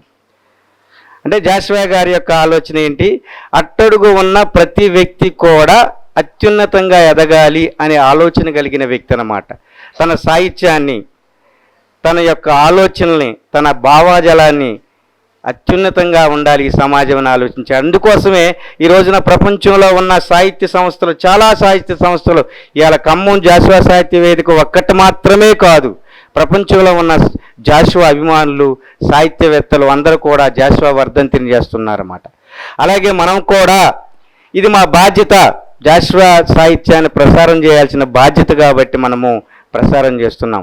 వాస్తవానికి జాషువా జయంతి వర్ధంతులను పెద్దోళ్ళతో పెడతాము, కానీ మా అధ్యక్షులు మోవా శ్రీనివాసరావు గారి యొక్క ఇంట్లో ఎలా చేద్దామని ఒక చిన్న సమావేశం నయీము గారు, మన పేరెల్లి సీని గారు, ఇంకా కొండ్రు బ్రహ్మం గారు, నేను, అధ్యక్షులు జాషువా సాహిత్య అధ్యక్షులు మోవా శ్రీనివాసరావు గారు కూర్చొని ఎలా చేద్దాము అన్నప్పుడు నయీం గారు ఏమన్నాడంటే, ఎప్పుడు పెద్దోళ్ళతో కాదు మనం చేయాల్సింది, పిల్లలతో చేయాలి, పిల్లలకు పరిచయం చేద్దాం జాషువాని, పిల్లలతో మాట్లాడిద్దాం జాషువాని, అది కూడా ఈ స్పెషల్లీ ఆడపిల్లలతో చేస్తే ఆడపిల్లలు రేపు భవిష్యత్ తరాలు తయారు చేసేవాళ్ళు, రేపు జాషువాని వాళ్ళ పిల్లలకు పరిచయం చేస్తారు. కాబట్టి మనము ఆడపిల్లలకి జాషువా ఏంటో తెలియజేస్తే వాళ్ళు భవిష్యత్తు తరాలకు వాళ్ళ పిల్లలకి జాషువాని పరిచయం చేస్తారన్న ఉద్దేశంతో కొంతమందితో నన్న కనీసం మాట్లాడిద్దాము అనుకొని మేము డిస్కస్ చేసుకొని ఇక్కడ మహిళా కళాశాలలో నేను కొత్తగా వచ్చాను తెలుగు లెక్చరర్గా, అంతకుముందు ఎస్ఆర్ఎన్ బీజేఆర్లో చేశాను, తర్వాత ఇప్పుడు ఇల్లిందులో చేస్తున్నాను. ఇల్లిందు నుంచి ఈ సంవత్సరం మొన్న జూలై 2వ తారీఖు ఇక్కడికి వచ్చాను మీకు తెలుగు చెప్పడానికి ఓడి బేసిస్లోని. కాబట్టి మీకు పరిచయం చేస్తే జాషువాని మీరు భవిష్యత్ తరాలకు పరిచయం చేస్తారన్న ఆశ మాకు. జాషువా ఏమిటి అన్నది మీకు తెలియాల్సిన అవసరం ఉన్నది, అంటే ఏమిటో మీకు తెలియాలన్న ఉద్దేశంతో ఈ కార్యక్రమాన్ని ఇక్కడ డిజైన్ చేశాము. వాస్తవానికి ప్రతి సంవత్సరం జాషువా కార్యక్రమాలను మేము బయట జడ్పీ హాల్లోనూ లేకపోతే ఏదో ఒక కాలేజీ సెమినార్ హాల్లోని పెద్దవాళ్ళతో కండక్ట్ చేసే అలవాటు ఉంది, ఆనవాయితీ ఉంది. కానీ అలా కాదు, జాషువాని భవిష్యత్ తరాలకు అందించాలి అంటే అది ఆడపిల్లలకు అందించితే బాగుండిద్దన్న ఉద్దేశంతో మేము ఈ కార్యక్రమాన్ని ఇక్కడ డిజైన్ చేశాము. మీరు అందరూ కూడా వచ్చి జాషువా గురించి తెలుసుకొని, మన పిల్లలు కూడా చాలా బాగా మాట్లాడారు, చాలా మాత్రం. ఎందుకంటే ఫస్ట్ టైం మాట్లాడేటప్పుడు కొంచెం వణుకు దడ ఉండిద్ది, కొంచెం భయం ఉండిద్ది, తర్వాత అలవాటైంది. అయినప్పటికీ కూడా కొంతమంది పిల్లలు ధైర్యంగా మాట్లాడారు, వాళ్ళని అభినందిస్తున్నాను. భయపడ్డ వాళ్ళని కూడా అభినందిస్తున్నాను, ఎందుకంటే భయపడ్డా కూడా వాళ్ళు ఇక్కడికి వచ్చి నుంచొని అటు కూర్చొని ఎంతసేపు అయినా మాట్లాడవచ్చు, ఏమైనా కామెంట్ చేయొచ్చు. కానీ వేదిక మీదకి వస్తే తెలిసిద్ది మనకు ఆ భయం ఏంటో. అంటే అది ఒకేసారి పోదు, క్రమక్రమంగా వెళ్ళిద్దిగా, భయం తొలగిద్ది. కాబట్టి ప్రతి ఒక్కళ్ళు కూడా వేదిక మీద మాట్లాడటానికి, లేదా క్లాస్ రూమ్లో పాఠం సార్ చదవన్నప్పుడు షేమ్గా ఫీల్ కాకోకుండా పాఠాన్ని ట్రై చేయడానికి, చదవటానికి ట్రై చేస్తే మీరు తప్పుకోకుండా మంచి ఉపన్యాసకులు అవుతారు. అక్కడి నుంచి క్లాస్ రూమ్ నుంచే మేధావులు, ఉపన్యాసకులు, కళాకారులు, సామాజికవేత్తలు, రాజకీయవేత్తలు బయటకు వస్తారు. కాబట్టి మీరంతా కూడా వివిధ రంగాల్లో రాణించాలని, జాషువా గారి యొక్క ఆశీస్సులు మీ పైన ఉంటాయని, మహిళా సాధికారత కూడా మనం ఆ రోజు మార్చి 8వ తారీఖు కూడా మనం ఈసారి జాషువా వేదికతో కొలాబరేట్ అయ్యి మంచి కార్యక్రమం చేద్దాము అని తెలియజేస్తూ ఈ అవకాశం ఇచ్చిన మీ అందరికీ ధన్యవాదాలు తెలియజేస్తున్నాను. థ్యాంక్ యూ అన్న. జాషువా సాహిత్య వేదిక విశ్వవ్యాప్తంగా జాషువాను పరిచయం చేస్తున్న క్రమంలో ఈరోజు ఈ కార్యక్రమాన్ని మన కళాశాలలో నిర్వహించాలి అని నిర్ణయించటం ఎంతో చక్కగా మనందరం కూడా ఈ కార్యక్రమంలో భాగస్వామ్యమై జాషువా గారి రచనలను, ఆయన జీవితాన్ని మనం అవగతం చేసుకుంటూ భవిష్యత్తుని ఎలా నిర్మించుకోవాలి అనే ఆలోచనలకు రూపకల్పన జరగడానికి ఈ యొక్క వేదిక ఉపయోగపడుతుందని నేను భావిస్తున్నాను. ఎందుకంటే మన జీవితంలో ఎక్కడో ఒక దగ్గర ఒక స్పార్క్ ఉంటుంది. ఒక సంఘటన, ఒక అవమానమో, ఒక వివక్షో, ఒక లేనితనమో, ఒక ఆధిపత్యమో ఎక్కడో ఒక దగ్గర మన మనసుని గాయపరిచే సంఘటనలు జరుగుతాయి జీవితంలో. వాటిని అవమానంగా భావించకుండా, వాటిని వివక్షగా భావించకుండా, వాటి మీద తిరుగుబాటు చేసి జీవితాన్ని బలంగా గెలవాలనేటటువంటి స్ఫూర్తి ఇలాంటి మహానుభావుల యొక్క జీవితాలను మనం చదివినప్పుడు అర్థమవుతూ ఉంటుంది. మీటింగ్ పెట్టాము, వచ్చారు, జాషువా సాహిత్య వేదిక తెలుగు విభాగం వచ్చారు, వక్తలు చాలా బాగా మాట్లాడారు, సమోసాలు ఇచ్చారు, టీ కూడా ఇస్తారో లేదో తెలియదు, ఇప్పటి వరకైతే కార్యక్రమం బాగానే నడిచింది అనే దాని వరకే ఆగిపోతే మనం ఇక్కడే ఆగిపోతాం. ఈ వక్తలు మాట్లాడినటువంటి దాంట్లో మనల్ని మనం ప్రూవ్ చేసుకునే ఇన్స్పైర్ అయ్యేటటువంటి అంశాలు ఎక్కడో ఒక దగ్గర ఉంటాయి. వాటిని బలంగా తీసుకోండి, బలంగా తీసుకొని బలంగా ఎదగండి. స్త్రీ సాధికారత అంటే ఎవరో ఇచ్చేది కాదు, ఓ మగాడు ఇచ్చేది కాదు, మొగుడు ఇచ్చేది కాదు, ఇంకెవరో ఇచ్చేది కాదు, మనకు మనంగా స్వయంగా సంపాదించుకునేది. ఆ ఎదగగలిగినప్పుడే మనం ఈ సమాజంని ఒక గొప్ప నిర్మాతలుగా మారుతాం. ఇందాక అన్న చెప్పినట్టుగా రేపు కుటుంబాన్ని డిజైన్ చేసే ఆర్కిటెక్ట్స్ మనమే అవుతాం. ఏ ఫిలాసఫీ ఇవ్వాలి, ఏ నాలెడ్జ్ ఇవ్వాలి, కుటుంబాన్ని, పిల్లల్ని ఎలా పెంచాలి, ఈ సమాజంలో వాళ్ళు ఎలా తయారు చేయాలి అనేటటువంటి ఒక ఫ్యామిలీ అనేది ఒక పెద్ద యూనిట్గా తీసుకుంటాం. అందుకనే ఆ రోజుల్లోనే ప్రేమ వివాహం చేసుకున్నటువంటి జాషువా గారి తల్లిదండ్రులు వాళ్ళకి నచ్చలేదు, కులం వెలివేసింది, వాళ్ళేం భయపడలా. కులం వెలివేస్తే ఎక్కడో ఆసరా ఇచ్చేటువంటి గూడెళ్ళకు వెళ్ళేసి బతికారు తప్ప ఏం చేయాల. అంటే ప్రేమిస్తే పెళ్లి చేసుకున్నారు, కానీ ఇప్పుడు ఒక ట్రెండ్ వేరే నడుస్తుంది, చంపేస్తున్నారు, మగవాళ్ళకి రక్షణ లేకుండా పోతుంది. లేటెస్ట్ ట్రెండ్ మారిపోయింది. డ్రమ్ము కొంటే ఆర్డర్ అంటే వామ్మో డ్రమ్ ఎందుకు, కుక్కర్లు ఎందుకు, సెల్ఫీ దిగుదామంటే వద్దంటావు, మజ్జిగ మన సాంబార్ అంటే భయపడిపోవడం. అంటే మగవాళ్ళు అంటే తమ జీవితాల్లో ఒక నచ్చిన వ్యక్తితో జీవితం గడపడం అనేది స్వేచ్ఛ. ఈ భారత రాజ్యాంగం బాబాసాహెబ్ అంబేద్కర్ గారు సర్వ హక్కులు కల్పించారు.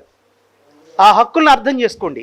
డాక్టర్ బాబాసాహెబ్ అంబేద్కర్ గారిని అధ్యయనం చేయండి, మహాత్మా జ్యోతిరావు పూలేని అధ్యయనం చేయండి, పెరియార్ని అధ్యయనం చేయండి, చదవండి, వినండి, స్ఫూర్తి పొందండి. అప్పుడు మాత్రమే మనకు తెలుస్తుంది. కేవలం వింటేనో మొబైల్లో కాదు, పుస్తకాలు చదవండి. కొన్ని వేల పుస్తకాలు మన లైబ్రరీలో ఉన్నాయి, కాంపిటేటివ్ పుస్తకాలు ఉన్నాయి, జీవిత చరిత్రలు ఉన్నాయి. మన కళాశాలకు రావటం, మిగతా సమయాలతో లైబ్రరీలో గడపటం, డిబేట్లు పెట్టుకోవడం, ఎలక్యూషన్స్, రకరకాల కార్యక్రమాలతోని మన బ్రెయిన్ని విస్తృతం చేసుకునే దిశగా మనం మన జీవితాలను డిజైన్ చేసుకోవాలి.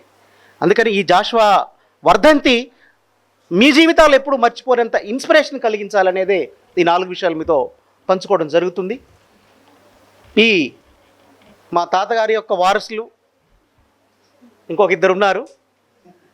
ఎందుకంటే ఇది మన తాతగారు, ఎందుకంటే మాదే బాధ్యత. వారసత్వం అనేది ఏదో పేరుకో లేదో కులానికో కాదు, వాళ్ళ ఆలోచనలు ముందుకు తీసుకుపోవడంలోనే ఉంటుంది. కాబట్టి జాషువా గారి వర్ధంతి సందర్భంగా పేరెల్లి శ్రీను సార్ని మాట్లాడవలసిందిగా కోరుచున్నాను. వేదికపై ఆసీనులైన పెద్దలకు నా నమస్కారములు.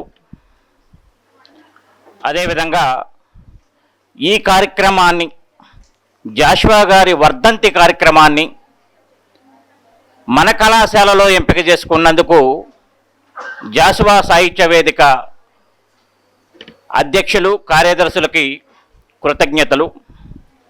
అదేవిధంగా జాషువా వర్ధంతి సందర్భంగా ఇంత ఘనమైనటువంటి నివాళులర్పించినటువంటి మన కళాశాల విద్యార్థులకు నా శుభాశీస్సులు.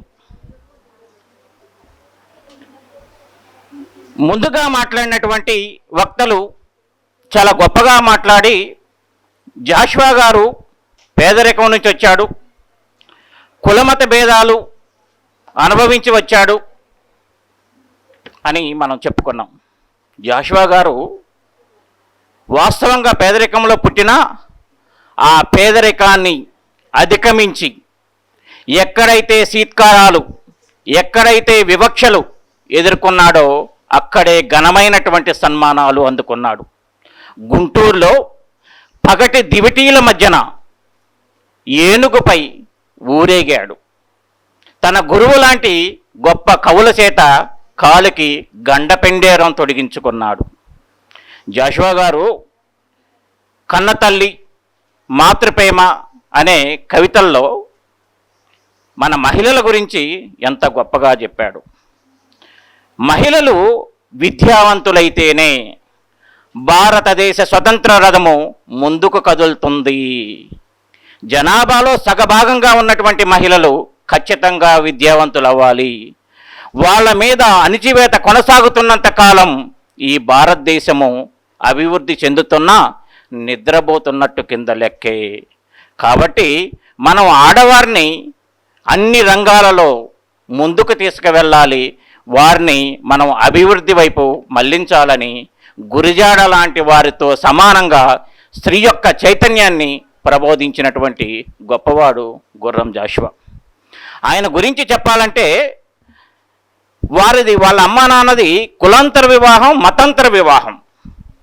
వారి అమ్మ వైపు కుటుంబాలకు దగ్గరగా ఉండటం వల్ల కొంత క్రిస్టియానిటీని వాళ్ళు అవలంబించారు. అవలంబించినటువంటి సందర్భంలో ఆయనకు హిందూ మత గ్రంథాలను చదవాలనేటటువంటి ఒక జిజ్ఞాస కలిగింది. మరి పాటించేది క్రిస్టియానిటీ. ఆ క్రిస్టియానిటీ ఫాదర్లు వాళ్ళని ఆ హిందూ మతాలు చదవటం నిషేధం. కాబట్టి ఆయన ఎవరికి కనపడకుండా ఈ పుస్తకాలను, హిందూ మత గ్రంథాలను తీసుకువెళ్ళి మసీదుల్లో శిథిలమైనటువంటి భవనాలల్లో చదువుకొని జ్ఞానాన్ని సంపాదించాడు. ఆ జ్ఞానాన్ని సంపాదించినటువంటి సందర్భంలో తోలేటి సుబ్బారావు గారు అనేటటువంటి ఒక కవితో తాను సంభాషిస్తూ ఆ జ్ఞానాన్ని మొత్తం కూడా చర్చల రూపంలో మొత్తం కూడా బయటికి వస్తూ ఉంటే తోలేటి సుబ్బారావు గారు అంటాడు, వహవా జాషువా మనగాడివి, జాషువా మనగాడివి అన్నాడు. ఎందుకు అంటే నీతో సాహిత్య చర్చలు జరపటం నాకంత పసందుగా ఉన్నది.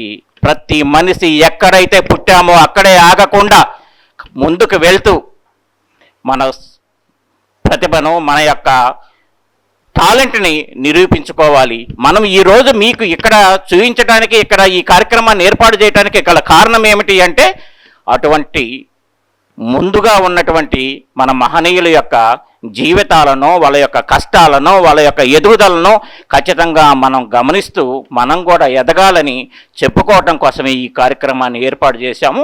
ఈ అవకాశం ఇచ్చినటువంటి సభాధ్యక్షులకు ధన్యవాదములు. ఇంత బలంగా శ్రీని సార్ మాట్లాడినప్పుడు నేను ఎప్పుడు వినలేదు, చాలా ఫస్ట్ టైము. ఎందుకంటే వారసుడు కదా, ఆ మాత్రం మాట్లాడకపోతే బాగుండదు అనుకుంటాను. చాలా గట్టిగా, చాలా స్పష్టంగా, సూటిగా, అంటే చదువు చాలా ఘాటుగా కూడా ధాటిగా మాట్లాడారు. ఎందుకంటే ఇంకొక మనోడు రెడీగా ఉన్నాడు, ఆయన కూడా మనం ప్రవేశపెడదాము. అంటే మసీదుల్లో, పాడుబడ్డ బంగ్లాల్లో నిషేధమైనటువంటి పుస్తకాలను చదవడం అనేది ఒక వ్యసనంగా భావించి, ఒక జ్ఞానం ఎక్కడ దొరుకుతుందో దాన్ని అన్వేషించి తపన పడి నేర్చుకోవడం అనేది జాషువా గారి నుంచి మనం తీసుకోవాల్సిన గొప్ప స్ఫూర్తి అయినంత అంశం అన్నమాట. ఒక పుస్తకం అనేది మన జీవితాన్ని మార్చేస్తుంది. One idea can change your life. ఒక ఐడియా మీ జీవితాన్ని మార్చేస్తుంది అన్నట్టుగా ఒక పుస్తకం కూడా మన జీవితాన్ని ప్రభావితం చేస్తుంది. అందుకనే చదవడం అనేది మన జీవితంలో ఒక భాగంగా మార్చుకోవాలని కోరుతూ, చివరిగా మన తెలుగు డిపార్ట్మెంట్లో లెక్చరర్గా పనిచేస్తున్నటువంటి గంజికుంట రామారావు గారిని మాట్లాడుతుంది కోరుచున్నాను.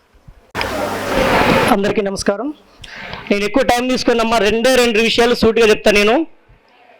ఓకేనా? ఆకలి వస్తుంది, మీకు ఆకలి వస్తుంది, నాకు ఆకలి వస్తుంది, అందరికీ ఆకలి వస్తుంది. ఓకేనా? నేను లాస్ట్ ఇయర్ సంక్రాంతి సెలవుల్లో మా అత్తగారు ఊరు వెళ్ళా. మా బామ్మర్దికి చిన్న పిల్లోడు పుట్టిండు, చిన్న అబ్బాయి పుట్టిండు. మా ఆవిడ ఏమంటుందంటే, మా అన్నయ్య కొడుక్కి డ్రెస్ తీసుకెళ్దాం మనం అని ఒక షాప్కి వెళ్ళాం మీ అందరం కలిసి. షాప్కి వెళ్ళిన తర్వాత నాకు ఒక డ్రెస్ నచ్చింది, మా ఆవిడకి ఒక డ్రెస్ నచ్చింది. నేను అన్నా షాప్ వాడితోటి, ఆ గుర్రం జాషువా డ్రెస్ నాకు ఇవ్వయా బాబు అన్న. వాడికి అర్థం కాల. గుర్రం జాషువా డ్రెస్ ఏంటి అంటే అది చూపించా. ఆ డ్రెస్ తీసుకురా అన్నాడు. సార్ గుర్రం జాషువా డ్రెస్ కాదు ఇది, మోదీ డ్రెస్ సార్ అన్నాడు. అప్పుడు ఆయనకు చెప్పాను నేను, మోదీ కంటే ముందే గుర్రం జాషువా ఆ డ్రెస్ వేసుకున్నాయా బాబు అని 2-3 ఫోటోలు చూపించాను నేను. ఇక రెండో విషయం ఏంటంటే, గుర్రం జాషువా కులాంతర వివాహం చేసుకొని అవమానాలు భరించడం వల్ల మాత్రమే ఈరోజు మనం ఆయన్ని స్మరించుకుంటున్నాం. మనం అలాంటి అవమానాల్లో నుంచి మాత్రమే ఇంత అద్భుతమైన సాహిత్యం వచ్చింది. మనం ఏ రచయితను తీసుకున్నా సరే ఆ రచయిత ఇది ఫలానా అని చెప్పుకునే రచన ఒకటి మాత్రం ఉంటుంది ఖచ్చితంగా. గుర్రం జాషువా గురించి చెప్పుకుంటే మనం గబ్బిలం గురించి చెప్పుకుంటాం. గబ్బిలం ఎందుకు చెప్పుకుంటాం? గబ్బిలం గురించి అంటే గబ్బిలాన్ని ఎవరైనా సరే చూస్తే భయపడతారు, అసహ్యించుకుంటారు. ఒళ్ళో పెట్టుకుంటారా? కుక్క పిల్లలాగా, పిల్లి పిల్లలాగా ఒళ్ళో పెట్టుకుంటారా? అసహ్యించుకుంటారు, భయపడతారు. సైన్స్ వాళ్ళు ఉన్నారు కదా ఇక్కడ. గబ్బిలం ఏంటి అసలు? బ్యాట్గా నీ అడిగిన తెలుగులో గబ్బిలం ఏంటి అసలు? ఒక పక్షియా, క్షీరదమా, ఏంటది?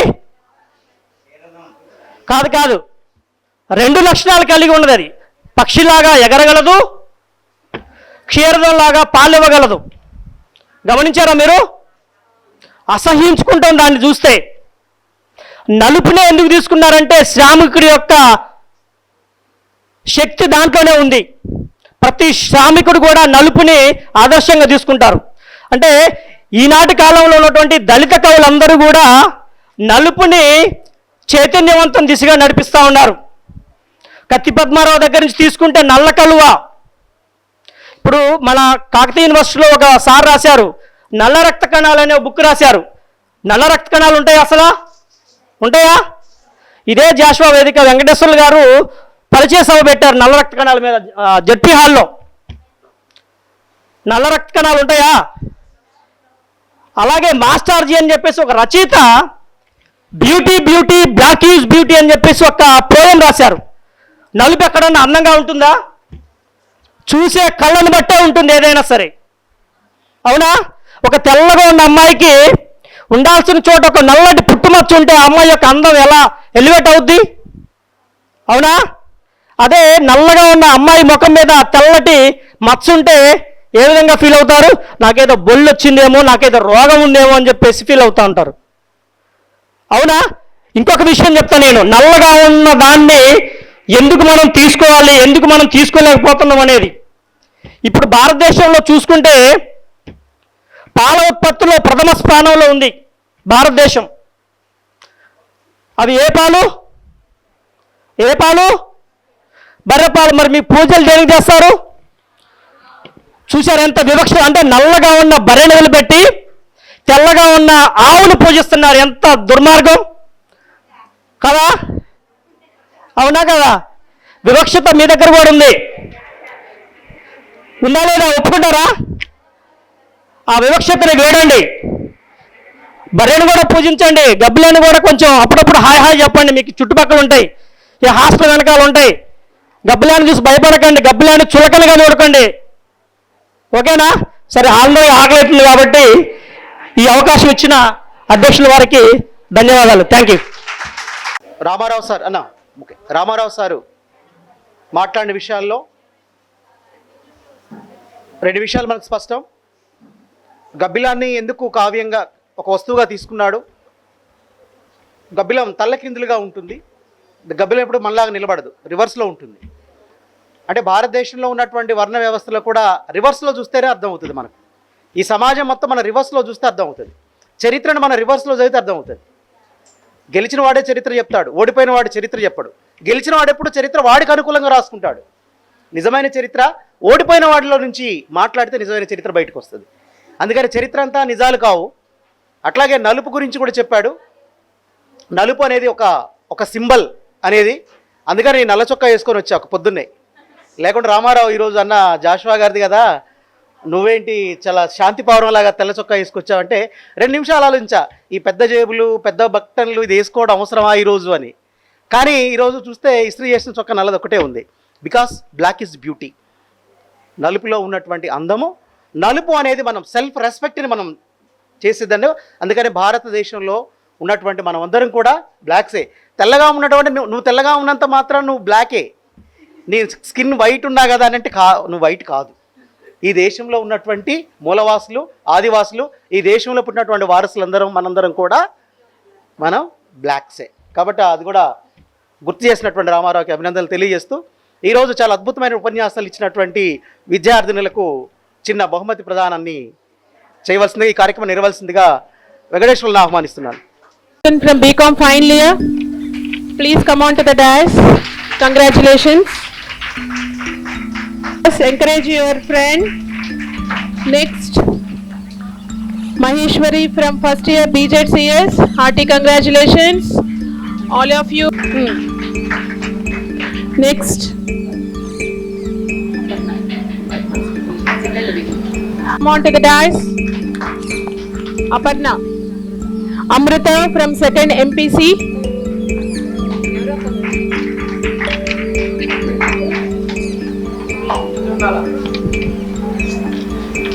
Next review, second MPCS, please come on to the dais.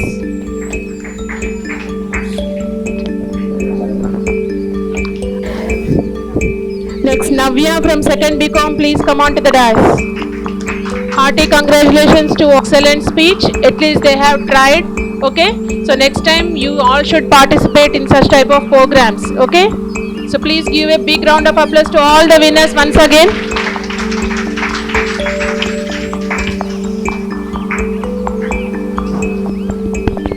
I would like to thanks to the Telugu department for giving me this opportunity to take this vote of thanks.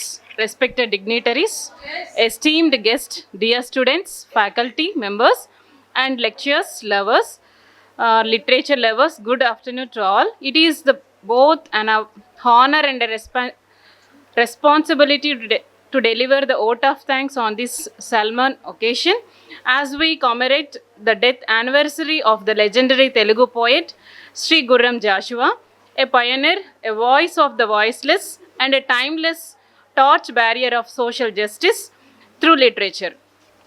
On behalf of our college also, I extended my heartfelt gratitude to everyone who made this meaningful gathering possible, and I also thanks for the chief guest Professor Dr. A. Paramjyoti Madam and Sabhadhyakshulu Professor C.H. Ramesh Garu and Dr. Pagidipalli Venkateshwarlu Garu, and also thanks to Gaurav Adhyakshulu Dr. A.G. Ramarao Garu and core committee members of this program, Sri Sheikh Naim Pasha Garu, Sri Konduru Brahmam Garu and Perelli Srinu Garu and G. Ramarao Garu. Thank you. Thanks for all. I would like to thanks to Vishweshwara Garu for giving your wonderful speech to us, and thank you sir, thank you so much. I would like to special thanks to Swecha TV వాళ్ళకి special thanks అండి to cover all this program. Thank you so much.